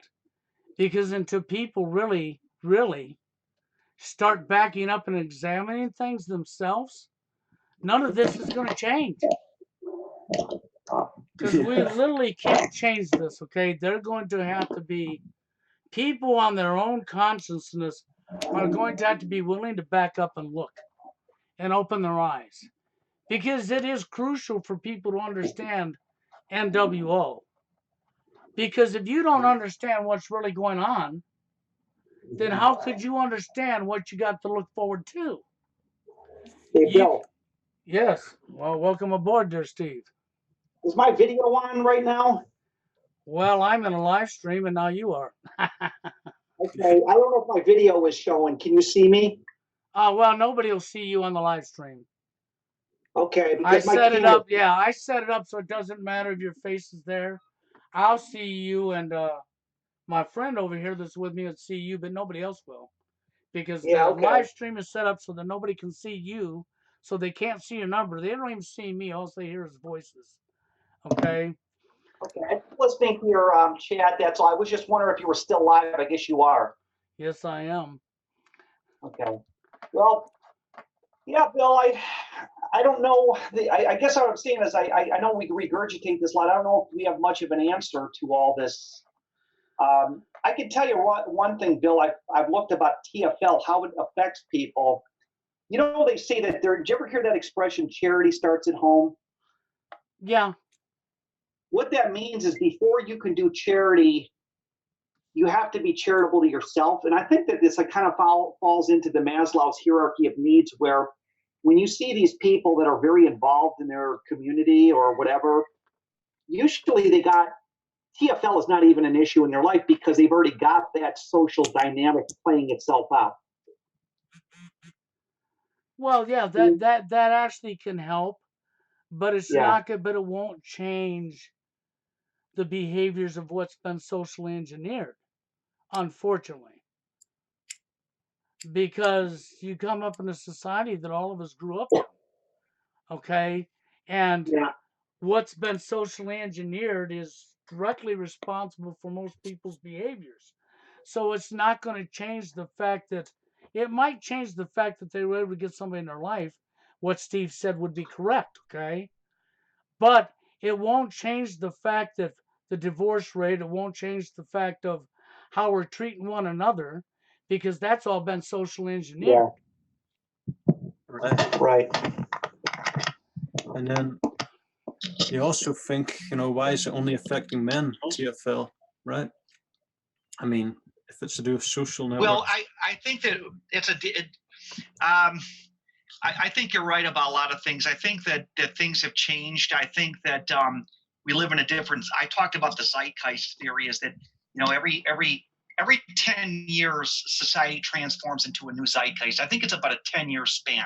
Like they call the 70s is different from the 80s. The 80s was different from the 90s. The 90s was different from the first decade of the 2000s. And then some people are lamenting that the good old days were the early 2000s, which I don't think that's true, but it was still better. And I think we're all the zeitgeist that we're going through in the last 3 decades are getting worse and worse. It's just it's almost frightening to think what maybe the 2020 through 30 will be like. It's just a downward spiral. Yeah, definitely. I mean, I remember seeing that article about sexless males from, and I think it had it like mapped out from the baby boomers until now, and it's nothing but go up and up and up exponentially even. So Yeah, it would be horrifying to think what's going to happen. You know what's something interesting? I was listening to. I don't know if you agree with this. What is your guest's name, Bill? We'll just call him. I don't know. Tell him what to call you. It's Jay. It's Jay. Jay. Okay, Jay. Is that your real name, or are you just BSing me? Is it really Jay, or is that just a fake name? No, my real name's Harry, but I go by HJ just for anonymity. Okay, that's fine. I understand. Well, I'll say it, Harry J, whatever. It's like we go through these changes all the time, and of course you could say it's part of its age too. I mean, but the social dynamics have changed so much now, and it's I don't want to say it's hard. Oh, here's what I wanted to say. I was listening to Hell by the Dashboard Light one time, and he said this. He said this is an interesting thing that I've come to this conclusion. I haven't had a white woman be overtly friendly to me in a long time. And he said this too. What she's saying is that, yeah, they'll talk to you if you're buying something, or maybe you got to talk to a nurse or something regarding a relative. But outside of that, there's no real, and I see this effect because I deal with Black women a lot too in the nursing home, and they seem like they're more apt to engage you in conversation. It doesn't have to be romantic, it's just overall conversation. But I see almost none of this with Caucasian women unless you ask them a direct question. Hey, how's the new patient? I heard, or how's this patient doing? Then they'll direct you, but that's about it. They won't ask about you or anything like that. It's such a very dystopian society, and I think that this has affected the Caucasian population worse than anybody. It's affected a lot of people, but I think that white women, everything that seems to be in the world is transactional, as far as like buying something at the store. Maybe you have a waitress that's real nice to you because she's making tips and she's making her salary that way. But outside of that, I don't see it happening. What's your take on that, Bill? Well, I think that is part of what you're seeing, because it's no different than the all right. It's to create division, and that's what the all right's doing. Is creating division. Okay. Right. And so you're seeing, I mean, think about it. The all right, we went back a little ways. With the all right, we gave you, what was it? Black Lives Matter? Yeah. Yeah. And if you came up and did a video and said that all lives matter, you'd be called a racist immediately. Yeah. I know Bill, from experience that's a very, Hell by the Dashboard Light, he took most of his stuff down, but I always remember things that he said, and these are key points that he's talked about.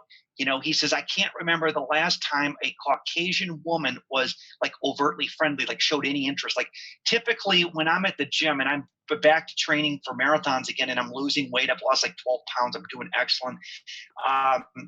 I can tell you normally what happens is maybe an older guy will see me on this machine. If it's crowded, he'll be in my zone and he'll say something, wow, you run good, which is a great compliment. And I'd hear it, nice to hear compliments. But I don't see really any engagement with females at all. I mean, it's like of course, I should say that with all females. I think that it's a very kind of you realize you're at the gym only for one reason, and that's to work out, get your things in order. But outside of that, it's really like I remember the 1980s, and all age groups had some sort of social interaction with women. I mean, then Bally's in the early 90s, late 80s, when I used to go there, I mean, there were groups of guys and girls, by the water cooler or water fountain. It was just a different world. Well, Steve, I know that you're correct about what you're saying, because it was. But what you're seeing now is exactly what they've actually social engineered for. You're going to have more and more women hating men and men hating men. You know what, Bill? I'm coming to the conclusion that they don't hate them. Some women actually hate men. I think what's happening is they're very indifferent. They can take it or leave it. It's kind of like, I don't think every woman is looking at you like you're going to be a rapist, but I think what's happening is the indifference is just at an all-time high. Well, yeah, I can see what you're saying. Indifference feels like hatred, because if you're in the presence of a woman and all she does is maybe glance at you one time and then look away and stay and keep her, you kind of think it's more not hatred but indifference. And I think that that is playing itself out with even younger guys today. Well, you would be correct in a lot of ways there, Steve. I agree with what you're saying, but I think it's even a little more deeper than that. Mm-hmm. And we have our asexual thing that's going on now, and that's why I did the video I did earlier today, because that is just another stepping stone off the same programming, and what you got is massive confusion. Yeah. And what are you going to have? When you have what you have, 30, 40 years of social engineering smashing the male down, that's going to be in the subconscious of the females. Then if they get together and they get their kids, they don't know how to treat each other. Okay, social engineering has created such a problem that we don't know how to treat each other. Yeah, okay? I would say from a percentage basis, I would say no less than 50% of this is social engineered.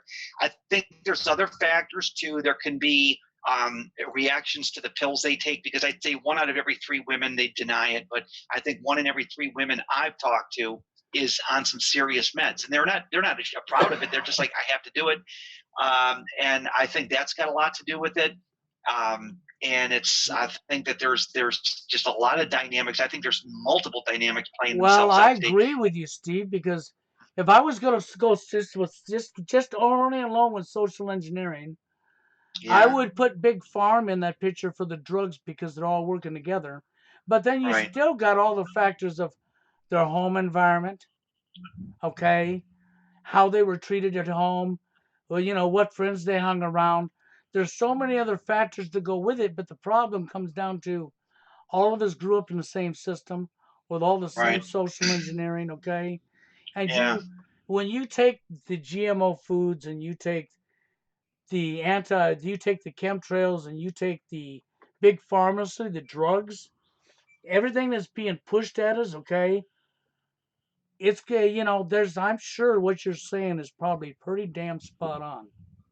right, Yeah, I have a story, about women and their subconscious and what they're thinking about men. Because there's one example that stuck with me in my workplace, which was predominantly male. We had a woman come in once, and most of the men in there sort of followed her around like a dog and talked to her. She never said a word to me, and I never said a word to her. And then one day she goes up hmm to the supervisor in human resources, and then she complains to them, saying that she thinks I hate her because I never spoke to her, despite her never talking to me. So, I yeah. was like, what the fuck, where'd you get that I hate you from? Where did that come from?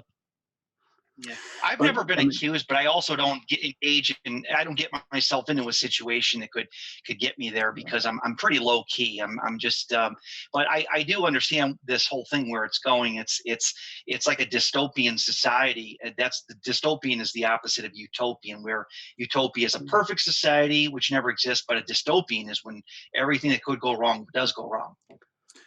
like I kept a low profile too, though I never really spoke to this woman. But for her, that was a sign of hatred for some reason. I was lucky that the supervisor and the human resources liked me enough, and they were just like, "Oh, you're just imagining this. He doesn't hate anyone. He's a nice guy." But I mean, I Yeah. was flabbergasted that she said that out of nowhere. Yeah. Well, one thing I wanted to say, Bill, is I know you seem to be very upset about the whole sex issue because you think it's not about sex.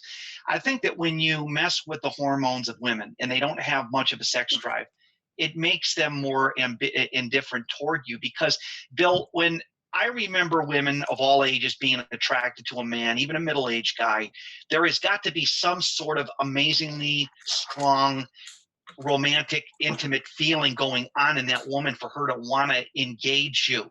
So I would not rule out the sex thing as being part of the problem being wiped out, because if you wipe out the sex drive, then they don't feel a real need to be intimately close to you to begin with. I mean, Bill, let's face it, all romantic interaction between men and women is still driven by that biological drive that you feel inside of you. Well, let me And tell you something. and Throw Bill, like, something you at can't you. just say that a woman is going to be attracted to a guy just because she just wants to get to know him, and only because of that, and then down the road she'll feel attraction for him. It doesn't normally work that way. Well, Steve, when you're in a society where all of the foundations of a successful relationship has been skewed, twisted, and turned upside down on its head, you're not going to have nothing but the results you're looking at for one.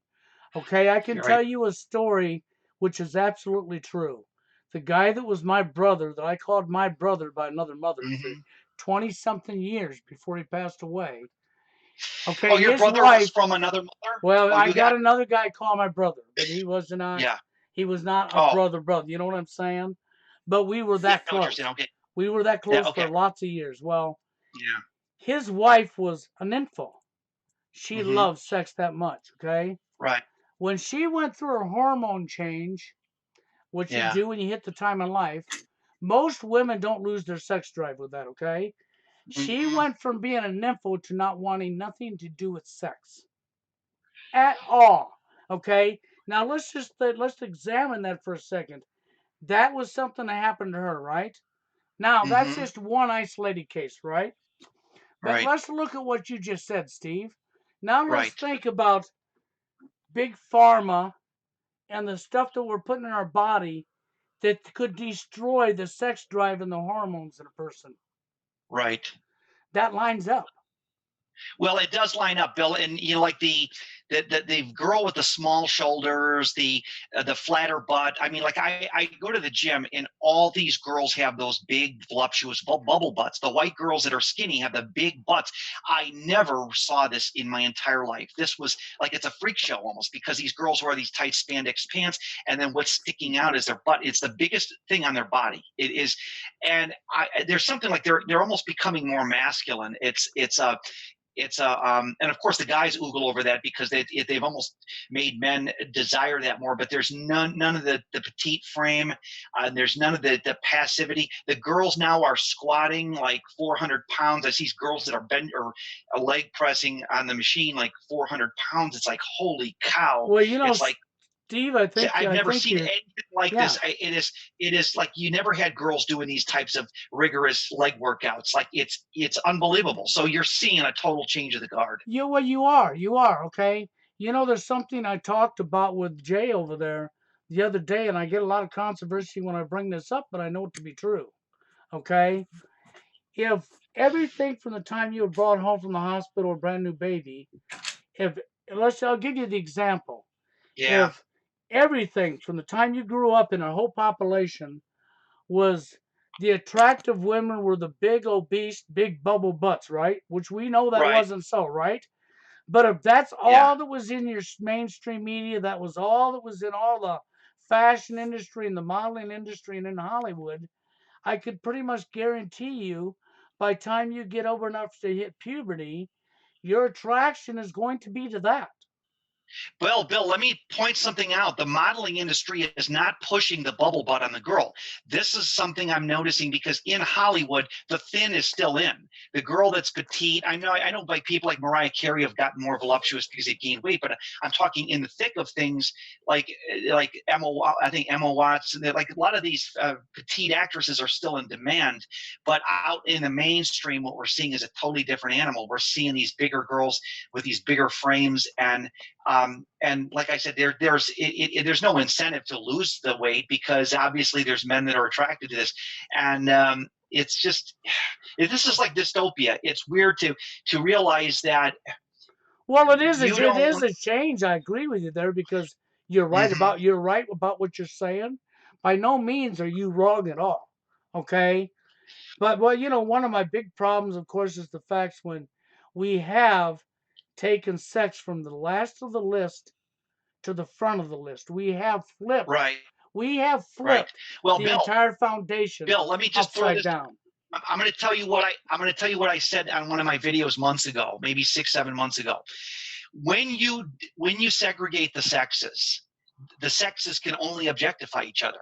When you integrate the sexes, then they get to know each other and they talk about things and they accept quirkiness. And yeah, this guy's a little quirky, but he's cute. And I love my little George. I've heard I remember years ago, they would say, oh, I love my George, that type of thing. And when you segregate the sexes, you objectify them because what you're doing then is you're saying the only thing they're really good for is their looks. And I think this is why guys objectify women more because this is all they've got now. They have no social interaction with them. They have none. I mean, I don't have any, I'm very social with people. I'm a very gregarious social person, especially as a teacher or a technician as I do.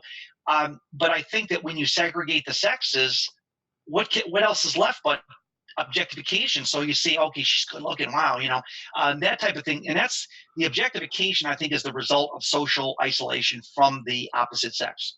Well, I think you got a little bit right there. Okay, I don't think it's totally across the board that way. Okay, but I'm not saying you're totally wrong because I think you are.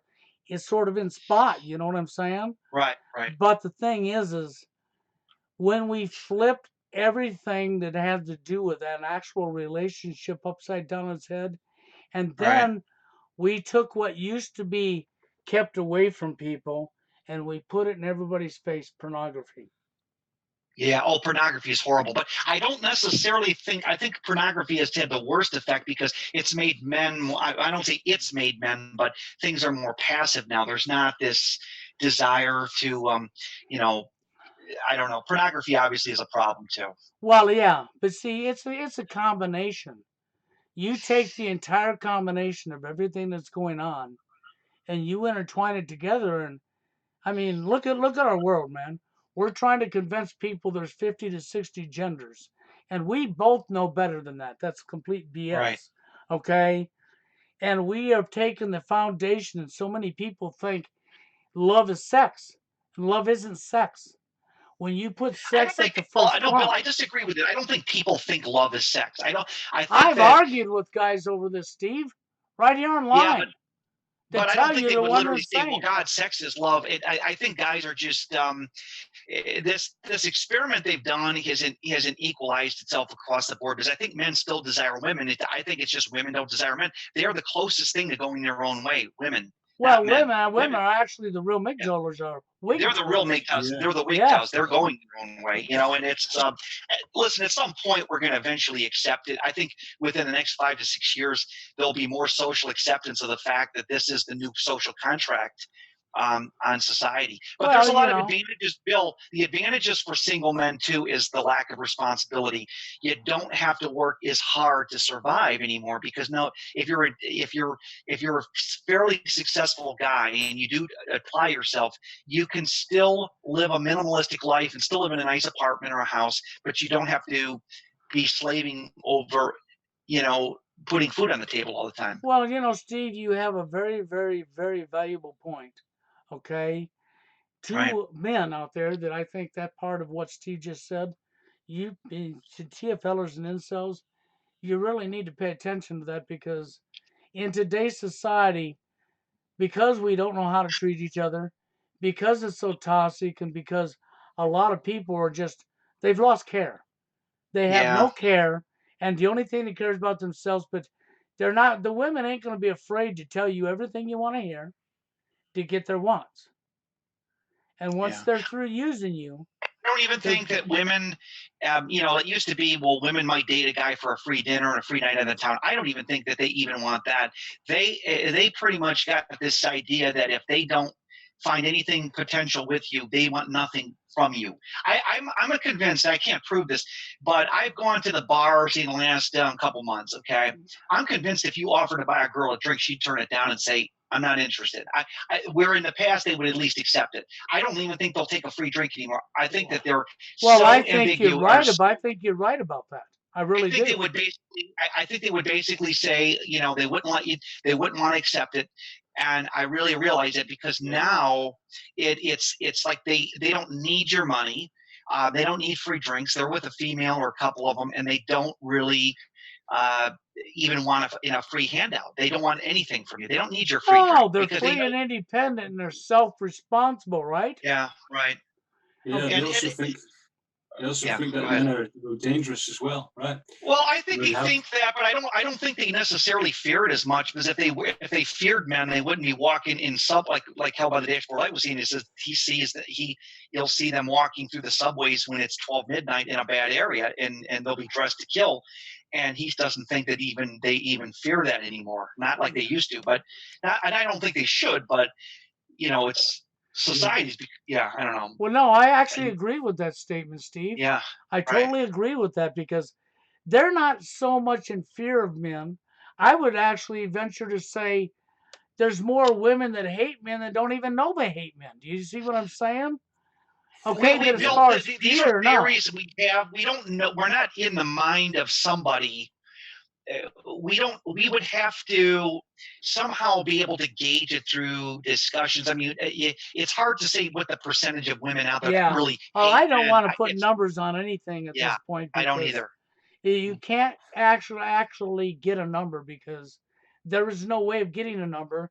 You can go by things like, okay, with Dave, where he actually works for a bus line, has been there doing this since he was young. In Boston, driving a commercial bus 8 to Right, 10 hours a day, dealing with the public every day, and right, like he seeing does. Yeah, the real world in his face every day. dude, Now he's you're, seen the change.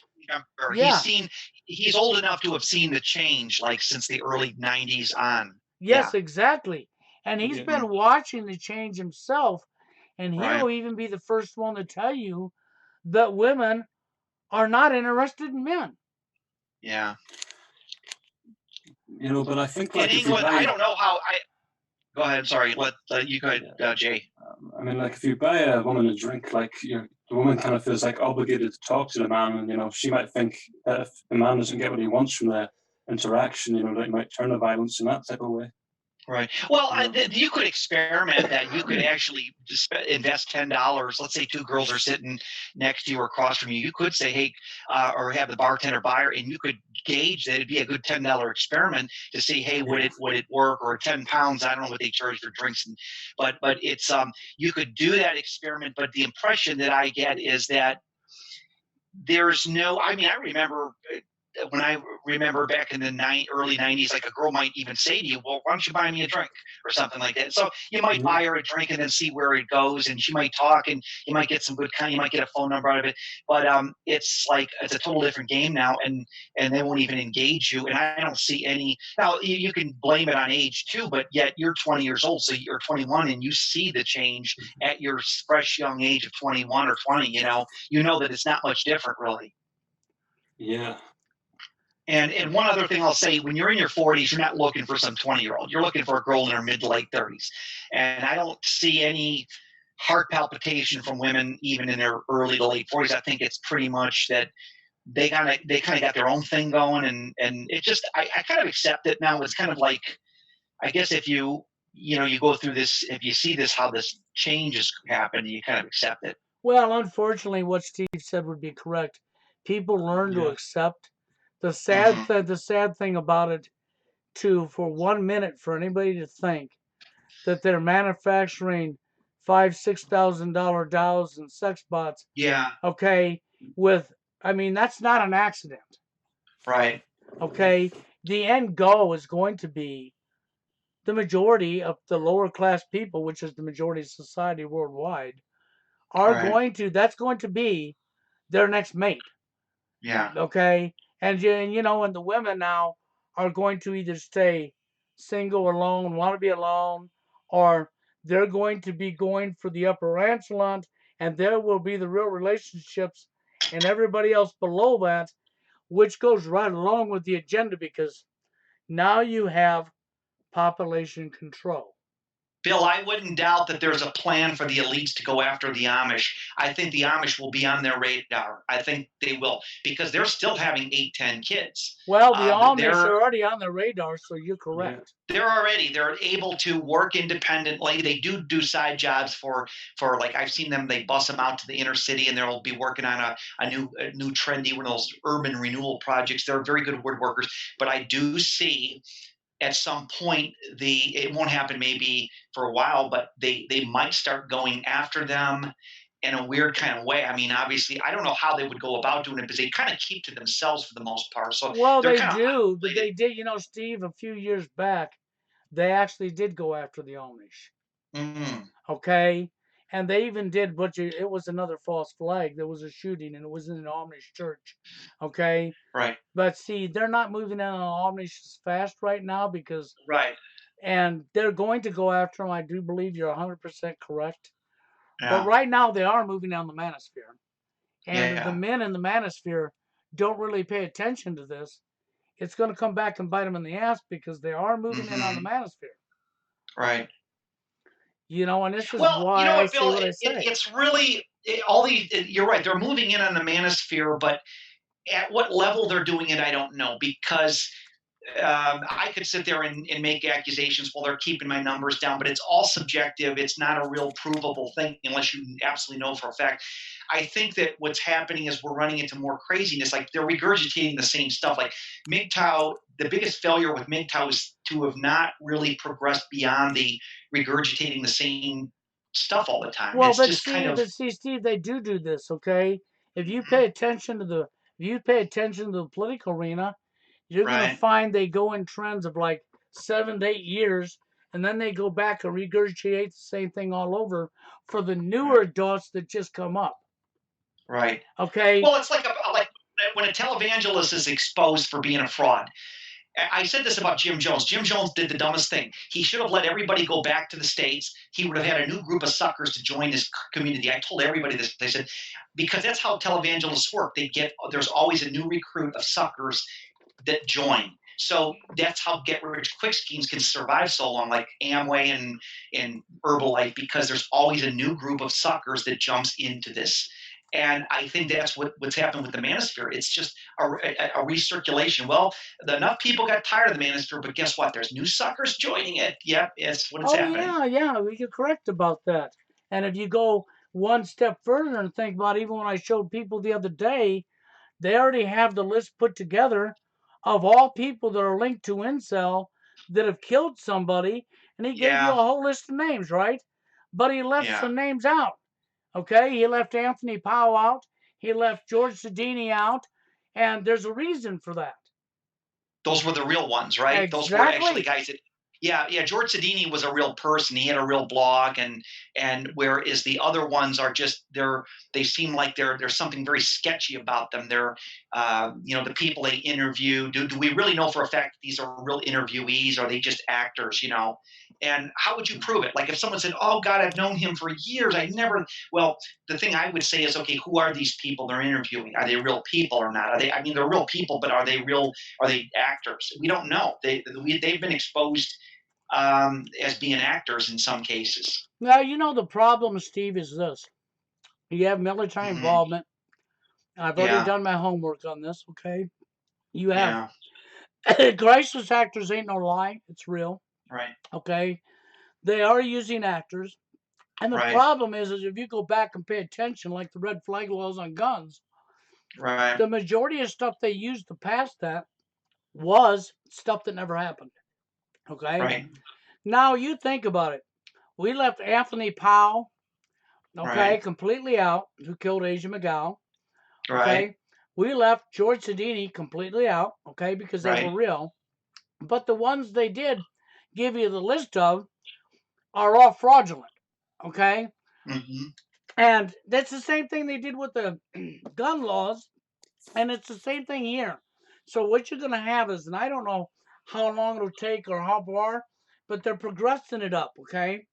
Yeah. So you eventually, and this is why I said what I felt about Blue Skies Media, even if I'm wrong, and I'll tell you why I said that. Yeah. Because I'm not ashamed, even if I'm wrong, for the fact that if I was right by calling it, you might prevent another stage show. See what I'm saying? Mm-hmm. Where if you don't call it, you keep your mouth shut, you leave the door wide open for another stage show, giving them a bigger list to use to pass the law sooner. Yeah. So that's where I come from with that, because there's no doubt. I don't know if you heard the beginning of this show, okay? But he talked about, okay. Well, I think Jay might want to tell you just a little brief on who he talked about at the beginning of the show. Yeah, well, one of the biggest channels in the manosphere is Coach Red Pill, and that's a guy who's got, a proven background in making movies, and he's also connected to Richard Spencer, different friends through Twitter from 2013. I don't know, who is Richard Spencer? Are you talking about Are you talking about an attorney, Richard Spencer, or there was a Spencer that was an attorney? Who's Richard Spencer? He's like the leader of the alt-right movement. And so he's like, I'm not familiar. I don't even follow the alt-right. That's how outside I'm not even following the alt. No, I mean, it's notable with Richard Spencer because he's got a photograph in the garden of Laura Bush. Oh, so, I mean, that's pretty damning evidence right there. But what I think they're doing is they're subverting the manosphere of the alt-right movement. Yeah, they are actually. Think about Forever Alone Monday. If you go to his other channel, he's totally all right. Yeah. Because that's right. He is alt-right, and he centers so much on blaming it on the man, and you're not a normie, and that's I would say the normie thing. The problem with the normie theory, is this. Normally, what happens is if women are interested in men, they will at least give you an audition. Let's say, for instance, you have really bad autism. You're really socially awkward. You say stupid things. They'll at least talk to you for 20 minutes and 15 minutes. I see none of that happening nowadays, where I don't see like women at the gym interacting with men. I think that the social engineering plays a huge part in this, because I don't think the normie theory proves itself. I think it's a small piece of the puzzle nowadays. Yeah, right. And the Yeah, whole divisive agenda, it's not good, yeah, because the alt-rights, it's targeted at TFLers. There's proof that the right, alt-rights lose their virginity many yeah, years later than the national average. So right. the whole purpose of the alt-right is to sort of turn, white TFLers against black TFLers. Right. That's the Well, reason. but I will say the black TFLers tend to be more focused on sex. I hate to say it, but like VBS, all he talks about is the sex aspect of it, and I think that that's a turnoff. He's not looking at the dynamics of relationships. Yeah, Yeah. unfortunately, if all you focus on is sex, and that's all you're looking for out of a relationship is sex, you're actually your own enemy. And if you want to do that, I mean, you're fine to do that, but then maybe you might want to go to Vegas, where you can go outside of town and you can pay and get yourself laid, because a relationship is a whole lot more than sex. Yeah, Bill, I'll tell you, I know I talked about this before, but I said like how in public nowadays you don't see handicapped people in wheelchairs like you would. Like years ago, you'd have somebody at a county fair pushing their relative in a wheelchair. And I'm wondering, what are we as a species? I mean, are we really embracing? I mean, even churches nowadays, I don't see much charity coming out of churches. I'm wondering what we've become. Have we just become a soulless animals? Like I mean, I talk to people that would never think of taking care of a sick relative, I mean, to save their life. It's what have we become? What is We've become a careless, selfless, right, okay, society where right, you can do anything you want to somebody else with no accountability. You can talk and right, treat anybody the way you want with right, with no accountability. Okay, right.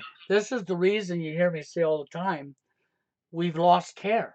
We really have. We've, but Bill, I think we've lost our soul.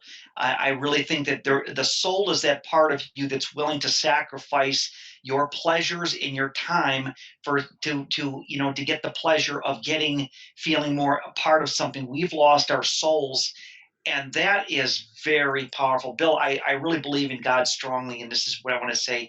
And I'm not trying to go on a big religious thing, but I think that if the Bible's correct, we may be in the last days. I mean, something's got to give. Yeah. I mean, people, this is something that is so prophetic.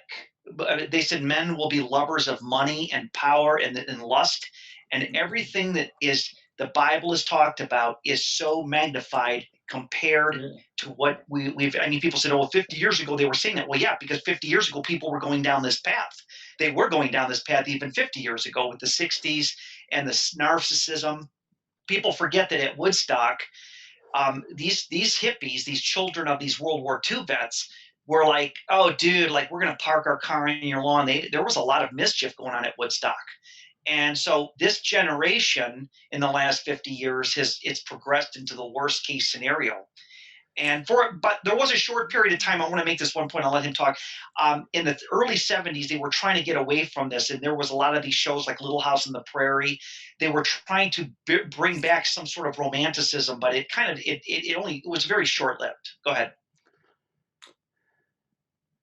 Yeah, Jay. Right. Well, yeah. I mean, in the Bible, there's Revelations. There's a bit on it in which it says that a lot of men in the end days will be virgins, and it's trying to suggest that I they'll don't. be I'd like to pure. see. I would like to see that. I would love to see that if it said mental. But Yeah. it's hard to get a pastor to talk about this, because here's another thing you have to realize with the churches nowadays, because women are making more money and they're tithing quite a bit.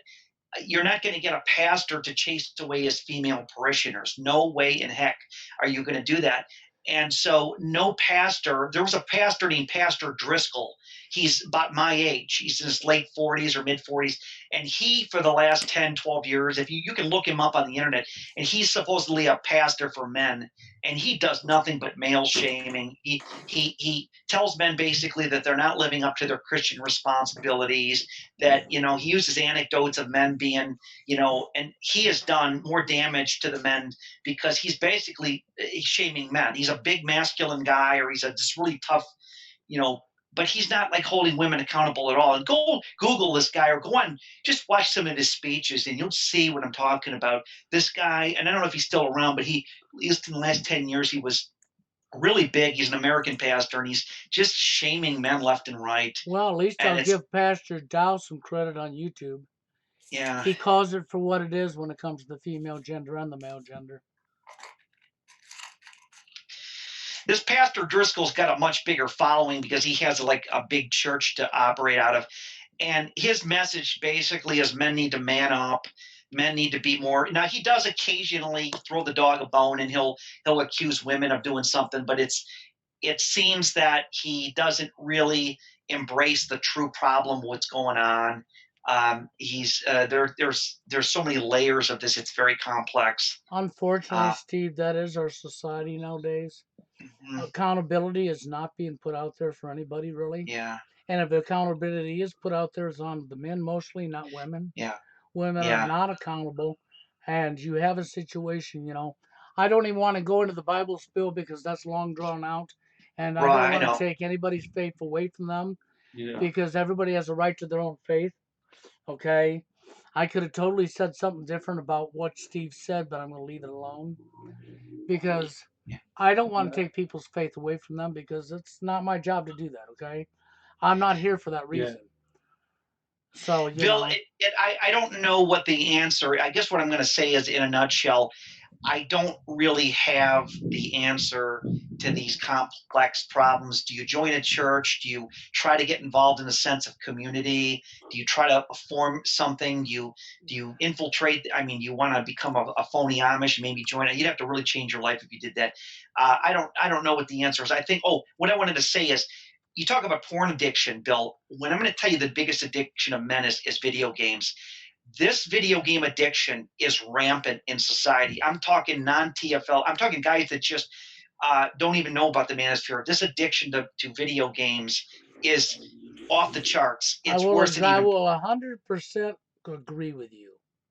It's doing something that's desensitizing people to the point where, we're to the point where they get their fix and their adrenaline off of this addiction. And it's usually these shoot 'em up games.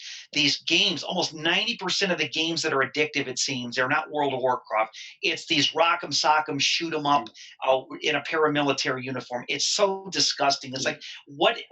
I like the magical games like Mario Brothers and Crash Bandicoot, where you're this little marsupial running around. I mean, those were really cool games. Spyro the Purple Dragon, those were great, fantastic fantasy games where they didn't involve this shooting people up. But there's something very eerie about this addiction to video games. There's no shortage of people that play these things. Yeah. It's like they're training people to shoot people in the future. That's what I think it is. Yeah, I got addicted to one thing I did get addicted to, because I had crashed up a few planes in my early years. I got into these what are called radio-controlled flight simulators, where you literally, they've gotten it down with science. If you want to learn to fly a radio-controlled airplane, you don't even have to crash it up. You just buy these programs for $200, and that's a lot of fun. But I can imagine the addiction to video games is much more intense. Yeah. Well, unfortunately, video games is very, very, very popular. And you got so many people, and you believe it or not, you have women and men hooked on video games. Right. And their whole life is surrounded with these video games, and they're going to places like GameStop is all over the place. I mean, I just took my son to GameStop yesterday as he bought himself another system. Yeah. Okay. So, Steve is right. You've got people spending hours, days, all of their life. They're going to work and coming home, and they're on their game. They're going to work and coming home, and they're on their game. And this is what Steve said about the violence, the shooting. This changes the mindset of people. think about it. If all you do is play shoot 'em up games all day long, what's that going to do to your mindset? Well, desensitize you is one of them. It's the big thing. Yeah. It totally desensitizes you. It does. Bill, there are multiple issues happening in society that's caused this isolation. We can blame it on drugs. We can blame it on technology. We can blame it on social engineering. I think it's coming It's one big tidal wave. It is.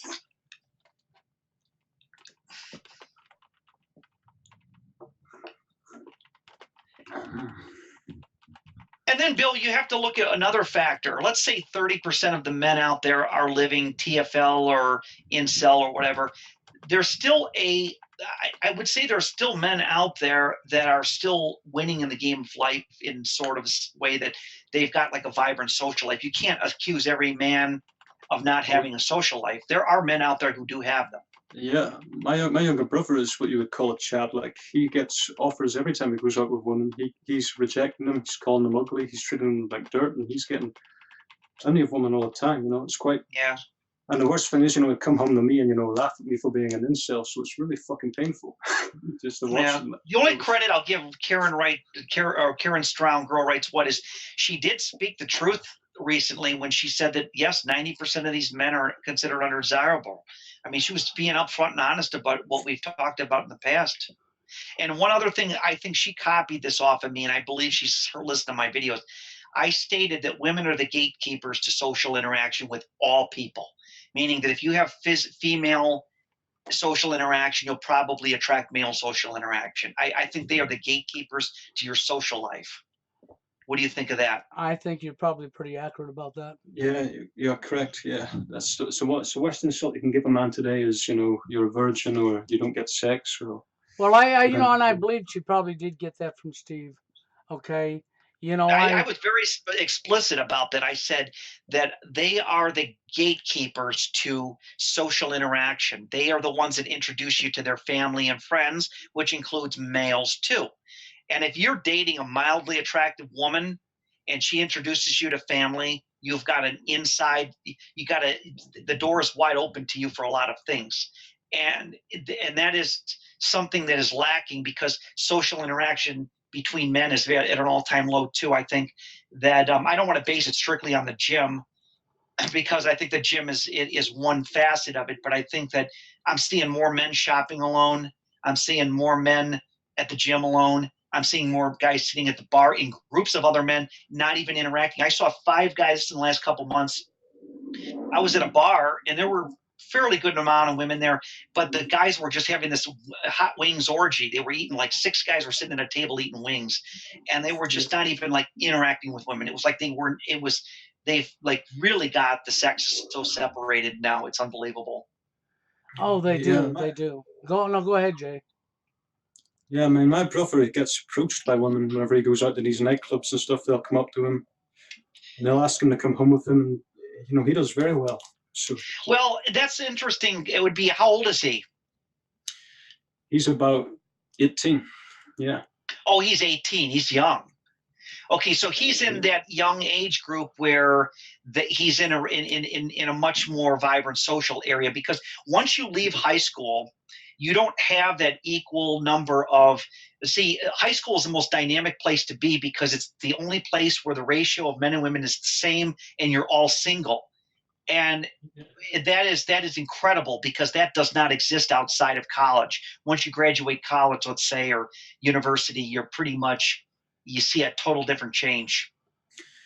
Yeah, but he was even getting approached by 30-year-old women wanting to have sex with him. Well, of course, the 30-year-old women now can date down, or they can date younger guys. It's not the reverse, though.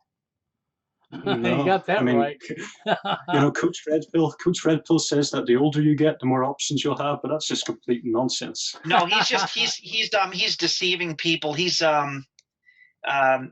deceiving people. He's a fraud. He's very professional. You look at the way he does his video editing. He's probably got $10,000 worth of cameras, and the way he does those videos, it's like something out of Hollywood. It looks unbelievable. I believe that, because directed a few movies in the past, so yeah. Right. I mean, they're doing it with, they're not using real celluloid film, but they're using electronic stuff, and it looks the same. It almost looks like film. It looks like something done on a big screen. You know, it's a very well, you know, Hollywood knows Hollywood is, they know what's going on in the manosphere, and they're probably, there's been hints of it, but I think at some point they don't need to make a Hollywood movie about the manosphere. They've already infiltrated the manosphere directly, so they don't really need to make movies about Hollywood. You know what I'm saying? No, they Can you ain't hear me? gonna. Yeah, they're not gonna make movies on it. Steve's correct. But go ahead, Jay. Can you hear me? Yeah. Yeah. Let Jay speak first, Warren, because he was just talking. All right. Cool. Right, cheers. Yeah, so basically Coach Red Pill, he's advocating for young men to go into STEM, right? And he's suggesting that if you make a lot of money and you just keep your head down, whenever you get older, you'll have loads of women attracted to you. Yeah. I've been offered jobs. So I've been offered so many jobs now, making $30 an hour, which is a good money for living in their relative area. And I don't see how it opens up opportunities, because a lot of women are making that too. You know? Yeah. Unfortunately, you're right. I'll see a lot of... I would disagree, Bill. I say fortunately. I'm glad women are making money, because it does show that there's equality. But go ahead, Jay. I'm sorry. I see like a lot of divorced men remarrying women, you know. So it's like it's almost like that Chad cartoon of the hypergamy, where you have like, but it's not as pronounced as that. You'll have like a guy who's in a serious relationship, then he'll get divorced, and then he'll find another relationship quite easily. Right. And so for whatever reason that these women are attracted to these men in the first place, be it their looks, their personality, whatever that factor X is, you know, you have these men that are able to get quite easily, and it's obviously it's not the money, because after you get divorced once, your financial status takes a great hit. Yeah, it does. Hey, I just saw a recent article. A guy won $80 million, and he's his ex-wife is entitled to half of it. Or I think he was in the middle of a divorce or something. But it's going to show you how crazy this stuff. Of course, these things happen all the time. It's nothing new. Bring Warren in. I want to hear Warren's point of view. Well, what I was wanting to add to this, and this is what I've noticed, man. Okay. I mean, in a sense, depending on what your definition of equality is, this is my opinion, but when women, you know, started taking on the men's work world, that means a guy had to make even more money to keep up with her. So if you got a woman who's making, let's say if you got a guy who's making if a woman is making, let's say, $100,000 a year, she want a guy who's making like $150,000 a year. So that's going to skyrocket the rate of TFL in and of itself. Right. You know what I'm saying? Yeah. And what you're noticing now, and I've read an article on this, right? Universities are graduating less and less men, right? Even if a lot of these women are getting pointless degrees in cultural studies and pointless shit, they still got degrees which are considered, for whatever reason, like university degrees. So it's like they're going to look down on men who go to trade schools and get trade professions, because even though they might make decent money, it's still looked at as low tier jobs. You know what I'm saying? Like if you become like a trucker, or construction worker, or like a trade job, you can still make good money, right? But it's still considered status wise a shit tier job. Yeah, but Warren, let me interject. Warren, let me interject here. I don't necessarily think that that's true, because when I've worked as an air conditioning technician and plumbing tech, it seems like all the guys they run into have a woman in their life. I can't totally rule out that guys in other trades can't get women, because we see this all the time. We see guys. But most of those guys are pretty good looking guys, though, right? Usually. Some of them are, but I think that also it has to do with the economic, maybe where they grew up. If they were living in a small town, people tend to be more clannish toward their own group, and there's different factors. How many people are living like bona fide TFL, Warren? I don't know what the percentage is. Well, that's another thing you brought up too, man, is social circles. Because here it is in 2019, right? Even 15 years ago, I could walk up to like some random coffee house, right? And I didn't know any of the people there. I didn't have to know people. I could walk up there, strike up a conversation, and get to know people. You can't do that anymore. Nowadays, social circles are closed groups. You know, you're either in or you're not. Yeah, it's a weird dynamic playing itself out. I mean, it's again, this is one of the things I've learned with age, Warren, because I'm like up there with Bill. I mean, he's 10 years older than me, but I don't assume I know all the answers, because as you get older, you start to wonder, you know, what is the answer? Because it's like you look at all the things you think about. The only thing you can do is you can surmise certain things like, you could make the argument, oh, a pizza delivery guy could never get a woman, but then you find out half the guys you work with who deliver, if you work in that field, still can find something, so it's not totally off the, it isn't fair to say that a guy that's doing a menial labor job can't find something. Apparently these people there are have women out there. If a pizza delivery guy's a Chad, there are women out there that'll get off on doing the pizza, doing the pizza guy. Yeah. If he's a Chad. Yeah, if he's a Chad, but and it's like it's hard to really put a finger on these things. I think that one of the things that I thought about, Warren, is a lot of the guys that feel isolated, it might be one element that's keeping them away, which is a social group. A social group can open up a huge world too. This is outside of the social engineering.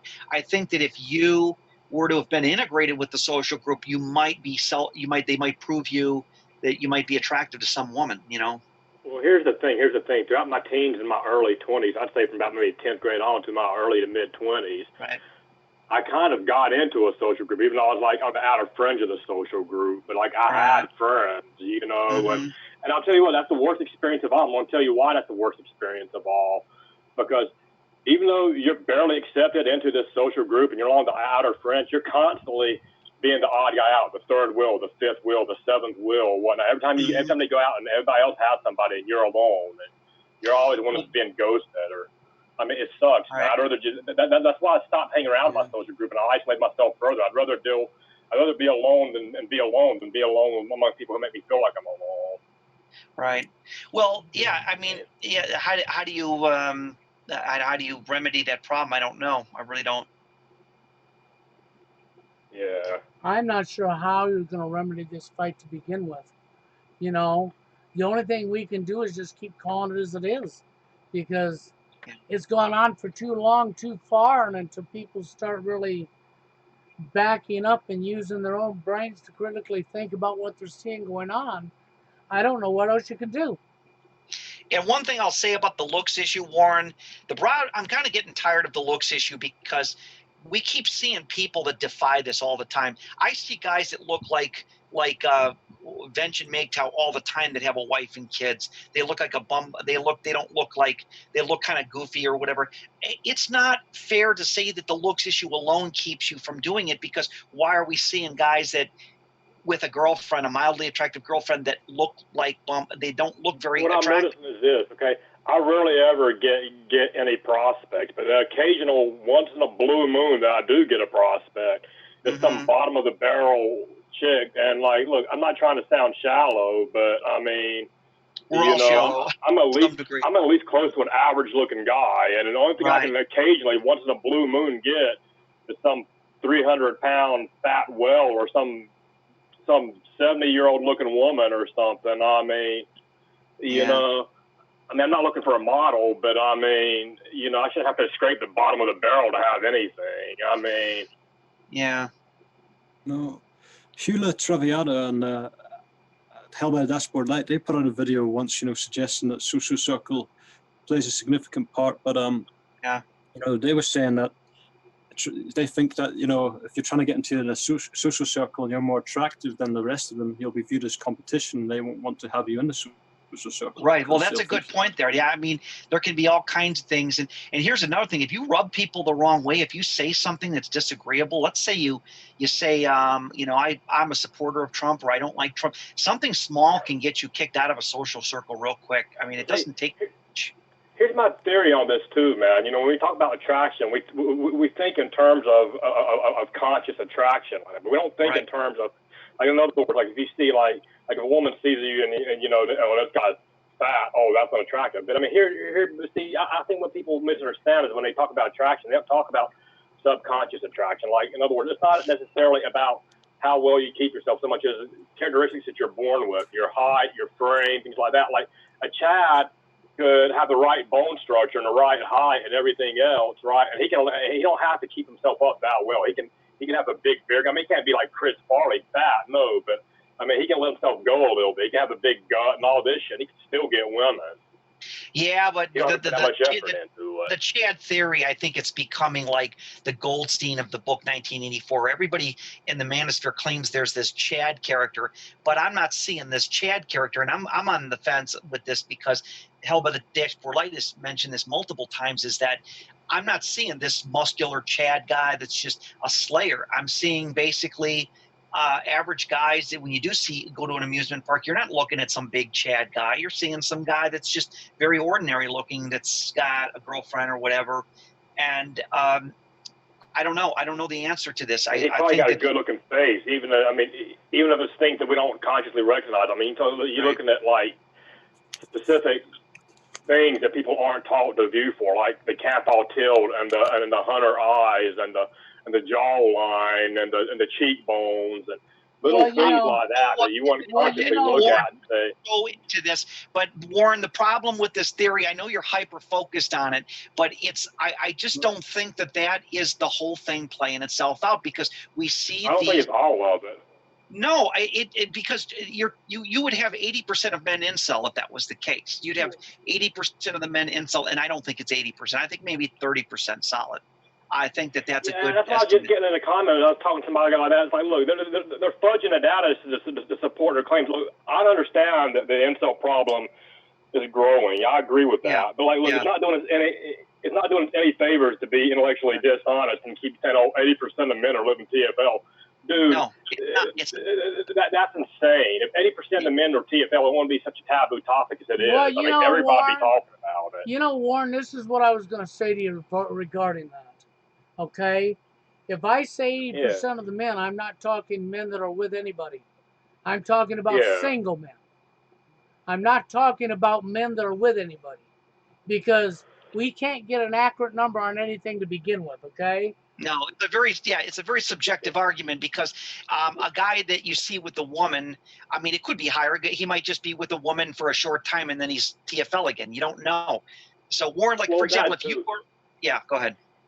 I mean, well, that too, you want to primarily look at people who are in their teens and 20s, because people beyond 30, 40, a lot of these guys are probably beta boxed. Well, nothing's straight across the board anyhow, because if we go back to what people perceive, I can tell you right now, I've met a couple of couples in my life where the woman wasn't skinny, but she wasn't morbidly obese, right?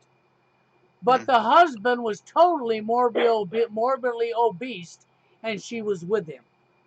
Mm-hmm. There are exceptions, but generally speaking, what I'm noticing is the general rule is that the woman won't go with a guy who, I mean, he has to be at least as attractive, if not more attractive than she is. And in most cases, in a lot of cases, I mean, you have to be a pretty hot tier normie, I think, to even really get a looks match, on that level to get a girl to go with who's your looks match in the first place a lot of the time. But I mean, I don't know, man. I see a lot more.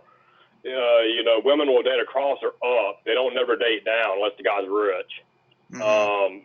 Where men will date now, because men will date whatever the fuck they can get. Yeah, there's Chris Rock that says no man will ever turn a woman down because she doesn't make a 6-figure income. He doesn't care about her job. He's looking at her body, whether she'd be a good wife. He doesn't even care. It doesn't even enter the picture.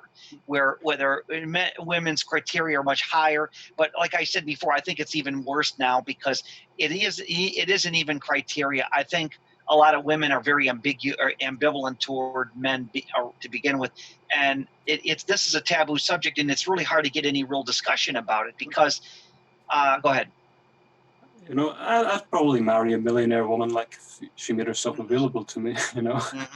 It's an appealing prospect, even for men to have the ability not to work for the rest of their life or whatever and do whatever they want, but because the money gets you freedom. But I do agree with Warren that looks play a significant factor, but I think, social circle gets you more opportunities.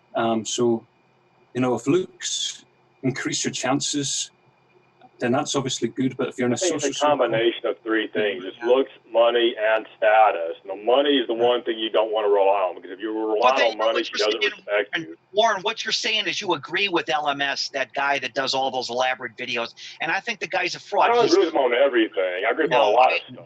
He goes, look what that's happening. He's using anecdotes to prove the point. Okay, let's say, for instance, that only 10% of women are on Tinder, which I don't think it's more than 10 or 12. Most women are not on Tinder. They got boyfriends or they don't care. Yeah. Okay, if let's say 15% of women are on Tinder, and let's say of those 15%, they're the most hyper focused on looks, then only naturally it's gonna the experiments that he does is gonna prove his point. But when we go out in the real world, the blue pill world, in my opinion, is the real world. Call it what you want, it's the real world as it works. And we're not seeing these chads everywhere that are just hogging all the women and getting all the attention. I'm not seeing this experiment just because there's a few anecdotes to prove it. I'm seeing a very I am seeing, when I do see a guy with a girl, it's not necessarily an overly attractive guy. I'm just not. What you are starting to see, though, at this point, man, gradually.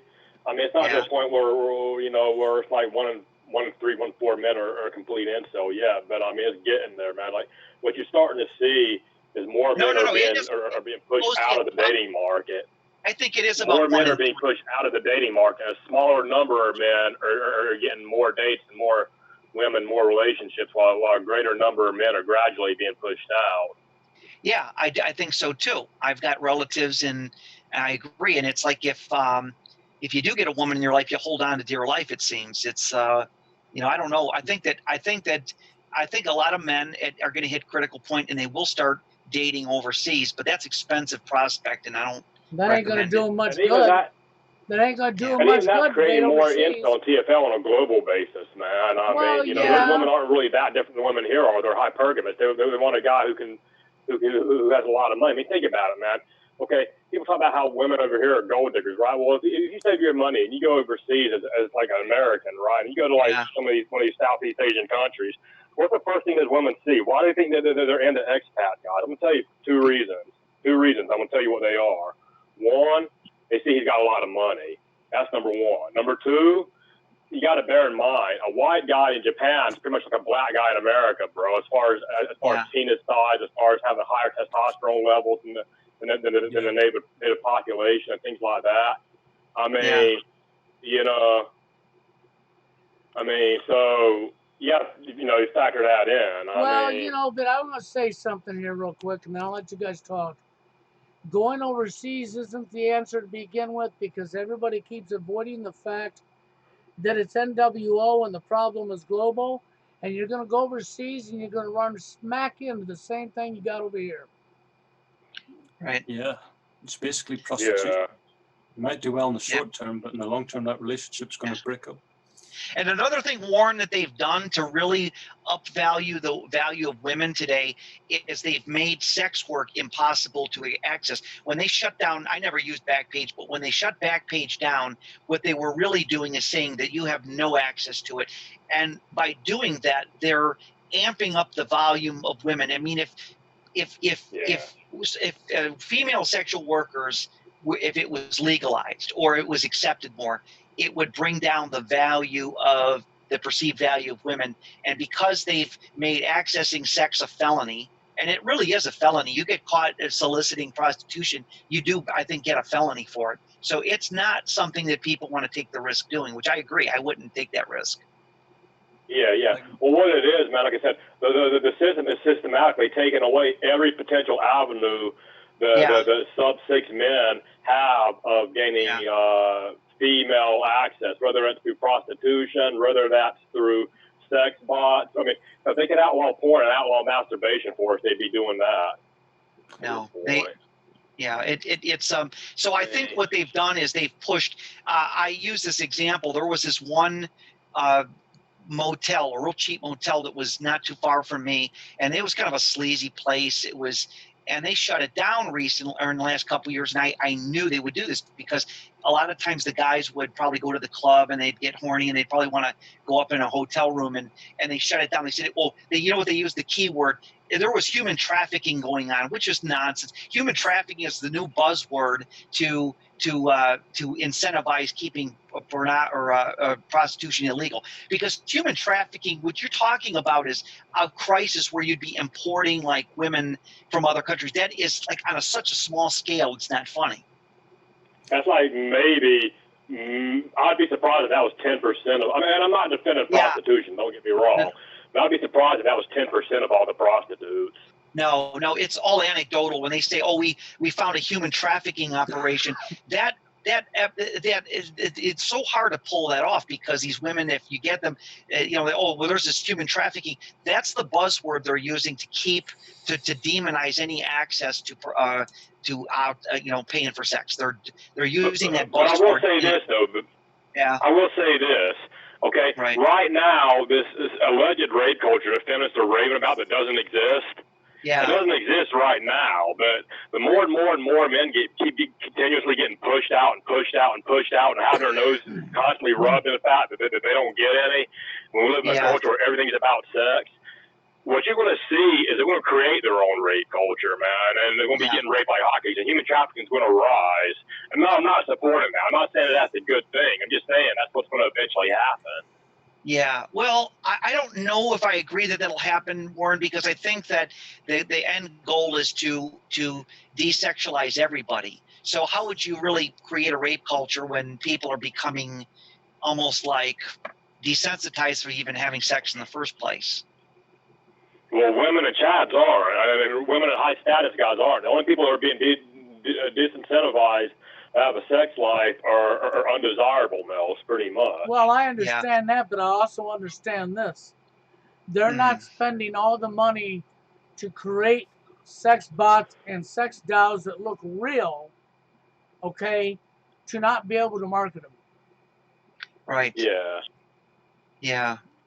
Well, I mean, Bill, ultimately, I would even say if they really want to throw a monkey wrench in this bill, I'm gonna make a prediction that they're going to go after the sex bots.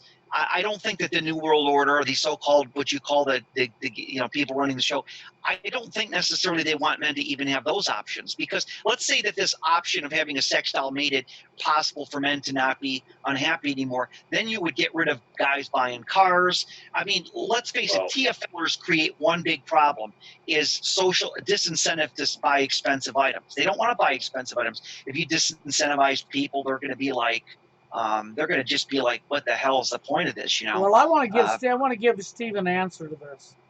I think Steve has a point with what Steve said. Yeah. And I think one of the reasons you're not seeing a flood of sex dolls on the market in people's homes is because that's been designed and built to market, but only if they cannot control or do away with the sex drive. Yeah. Well, furthermore, I want to add this, man. I think a lot of that, probably is going to be outlawed in most Western countries. Now, if you go to some places like China or maybe even Japan, possibly some other countries, I think that's where a lot of that's going to take off. And if you really get down and dig into it, that's where a lot of transhumanist agenda and AI is going to take off from in the Chinese Empire at times we're going into. So, there's cultural differences in different regions and different parts of the world. You got to remember, TFL is a global phenomenon. It's not just happening in America or in the West. It's happening everywhere. Yeah. Well, I don't know, Warren, would you say that Ukrainian and Russian men are living TFL too? Well, on a large scale? Ukraine, Ukraine, I can already give you the answer. Yes, they are. Okay, they are. Yeah. Interesting. But, getting back to that prostitution topic, nowadays you have women on Instagram and Twitter, right, and they're selling, lewds and nudes and, panty photos and panty shots for like 400 quid a pop, right? Right. So, I mean, these men, there's plenty of TFLers buying this stuff and they're not going out to rape women because I think, the social engineering has got men hating themselves so much that they would rather, just pay a woman all their money because, they're worthless as a woman. So they'd rather do that and not offer raping a woman because they can live with the shame of it. So they're just going to pay for nudes online instead, and of course that skyrockets the sexual value of women because just from selling simply naked pictures of themselves they can get 400 quid a pop. But it's hard to believe bear in mind prostitution is a lucrative business. A lot of guys, and again, I'm not promoting prostitution. I'm saying guys that try to deal with their TFL situation by going to prostitutes like that. Yeah, I think unless they're making a lot of money, they can't afford to see a prostitute. Look, before I was Redfield, if I go way back, like before I figured out what was going on, there was a time when I used to cope through prostitutes. You know how I'm not going to afford one back then? Maybe once a month if I was lucky. Yeah, Well, let's here's go the ahead, thing. Steve. Back in the 1930s, I mean, I was reading this medical journal. I wish I had it. It was from the 30s, and I bought it at a bookstore, and it was talking about like diseases. But the author seemed to be of the statement that prostitution back in the 30s, in the early part of the century, you know, 20s and 30s, was so rampant. I mean, like you pretty much could go anywhere and get it for $3 or whatever.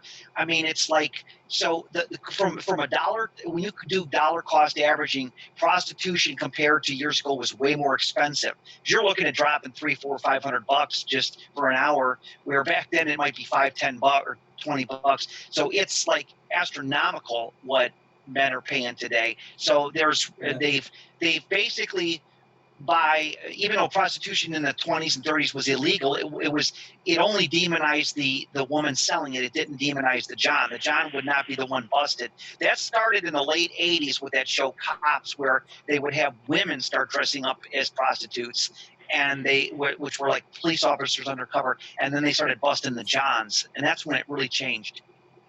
Yeah.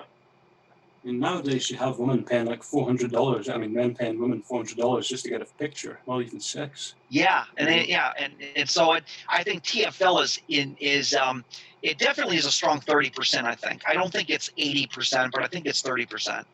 Well, I understand that is in here too. The me generation, from what I understand, I've heard this from a lot of places. I mean, even though I was born in '79, but I've heard a lot of people say this.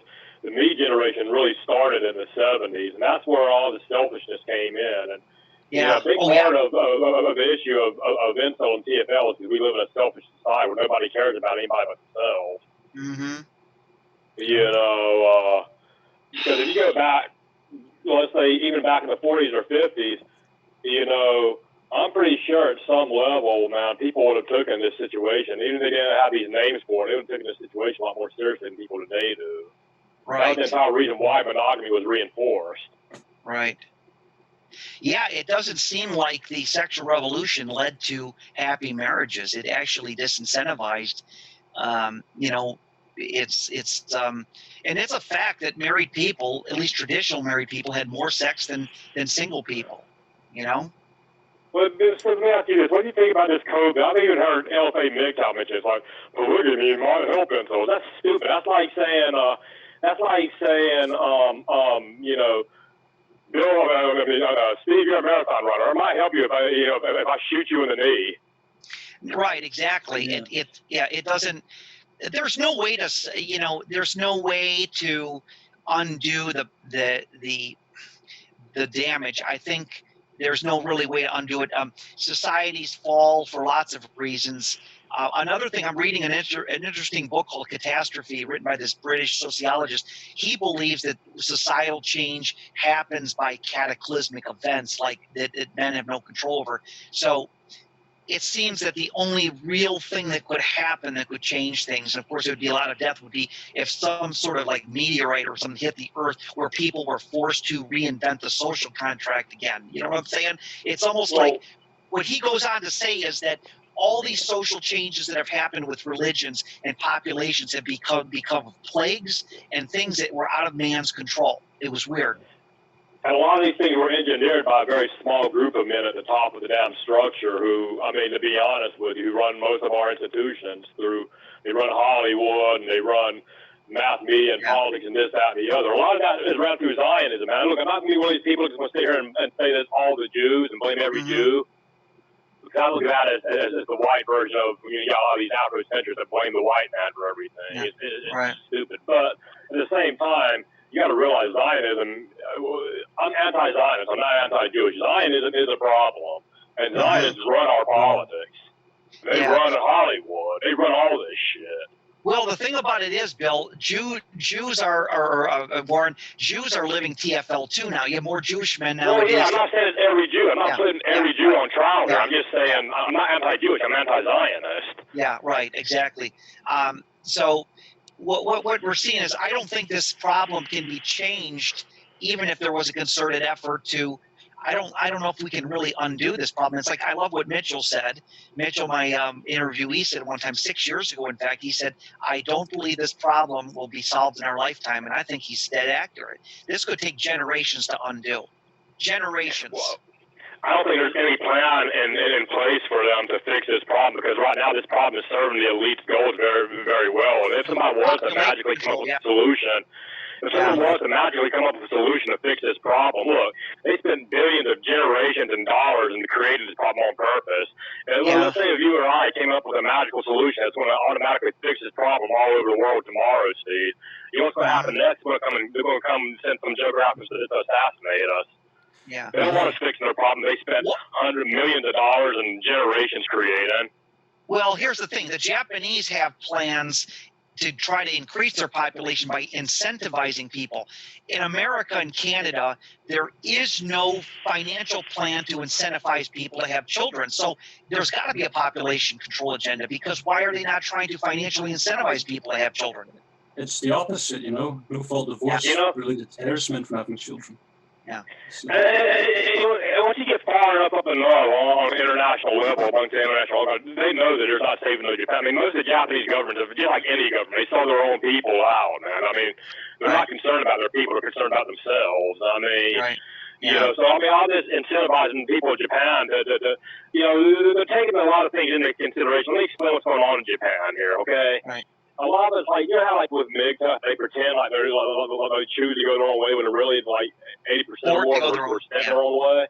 Yeah. Well, see, that's pretty much the same exact thing you have in Japan with the grass eater movement. And what happens is, they're not choosing. Let me finish. Women, go ahead. Well, what happens is the government and the status quo, if you will, of Japan, they use that as an opportunity to sit here and blame it back on the men, even though most of these men couldn't get women to give them the time of day in the first place. So how are you going to incentivize a bunch of men to ask women out when these men were already incentivized to ask women out and they kept getting rejected? That's why they retreated to their video games in the first place. Mm-hmm. Now you want to sit here and blame them? That's why they can't get women and try to and blame them further and ask them to incentivize them? Yeah, you put the symptoms before the root cause in that case, or that's what the government's doing. Yep. You're blaming that. They're blaming the victim, and then wondering why that's not going to incentivize the men to go out there and try and beat their head against the wall again for the 457th time. Mm-hmm. I mean, that's what they've done for years across the manosphere and the media. Is fucking all you've ever done, you've seen is chasing symptoms, chasing symptoms, chasing symptoms. And when you bring up the root cause, they run. Yep. Yeah, nobody chooses to play video games instead of dating women. Nobody chooses to retreat to their rooms. You know, this happens because of mass rejections. I think that it's a coping, and it's an unconscious coping mechanism, video games, because I know a lot of very well-off guys that are addicted to these things, and I think that TFL is at the crux of it all. It's just, it's not, and even getting tattoos, you know, I mean, I don't have one tattoo on me, but I'm a firm believer that getting tattoos is not going to get you into the door. It's not going to get you into the door. You're just going to be you're going to be a TFLer with tattoos, that's all. Exactly. Let me tell you something, Bill. Let me explain this right here, right? I'm not going to use BSM as an example of this because he's on trial. He's questionable at this point. But I can use myself, man. Okay. Look, I got tattoos, man. I got long hair, right? Technically, according to the quote-unquote bad boy image, I should be fucking getting laid. I should be getting relationships. I'm not getting shit. I haven't gotten shit most all my life. Right. I mean, you know. Well, I don't know what the tattoo signified. Does it signify a social group that if you get one, I think they're ugly personally. I mean, I'm not trying to insult you because you already have them, but I don't want them on my body, and I feel fine without them. But I kind of haven't regret having gotten these tattoos now, man, because like, look, 30 years ago, it actually meant something to get a tattoo. Even 20 years ago, it meant something to get a tattoo. Nowadays, it's becoming a hipster thing. Everybody's getting them, and it's becoming trendy as fuck. And there's not. I don't think there's one player in the NHL, NFL, whatever, basketball that does not have a tattoo. Everybody's got these darn things on. It's like, and so, you know, if you don't have tattoos, you're already an oddball. You're already considered an oddball in the world, and that's very problematic. I don't know, Bill, do you have tattoos? No. Yeah, never had one. Never wanted. You think about this too, though, man. That's been led into a trap too, because people can identify you through a tattoo very easy. Yeah. Eat it up. Yeah. No, I don't know I what have. the I'm like Steve. I have no tattoos. Never had the desire to have one. I really don't like them. Yeah, what does it define about you? Okay, so you have a skull and crossbones. That you're into goth, or it's I it's don't know. it's Maybe it's a tradition with people. Maybe people just like them. You know, to each yeah. their own. But I would agree with Warren. It can be used as a landmark. Okay, because once you got them on, it's not as easy to get rid of them. Yep. Yeah, I mean, you can get rid of them, but it's insanely expensive to have a tattoo removed. Yeah, and painful too. Yeah, I've heard that. Yeah, You so know. so I'm glad I ain't got them personally. I never really liked them anyhow. So I'm with Steve on that one. I really am. Yeah. Well, I think a lot of it too, and I don't want to sound like some stupid liberal arts fag or nothing like that when I say this shit, man, because I am an artist, man. I'm not, but I've always had an appreciation for art and things like that growing up, and I mean, I kind of grew up in the whole heavy metal generation and shit like that back in the '80s, so. Yeah. Well, well, hey guys, I don't like to cut it, but we've been here for 2.5 hours. Okay. Yeah, I got things to do too. So Yeah. I'm gonna go ahead and cut the live stream. And hey, thank you, Jay. I really appreciate you being here, and thank you, Stephen Warren. Okay. Yeah, you're welcome. But let's Warren, get you on do out here. yeah. The good guys did a good job. It was a good no fighting on this. Or all right, you take it easy, Bill. Yep. Take care, guys. Yeah, y'all take it easy. Take care, guys. Yep.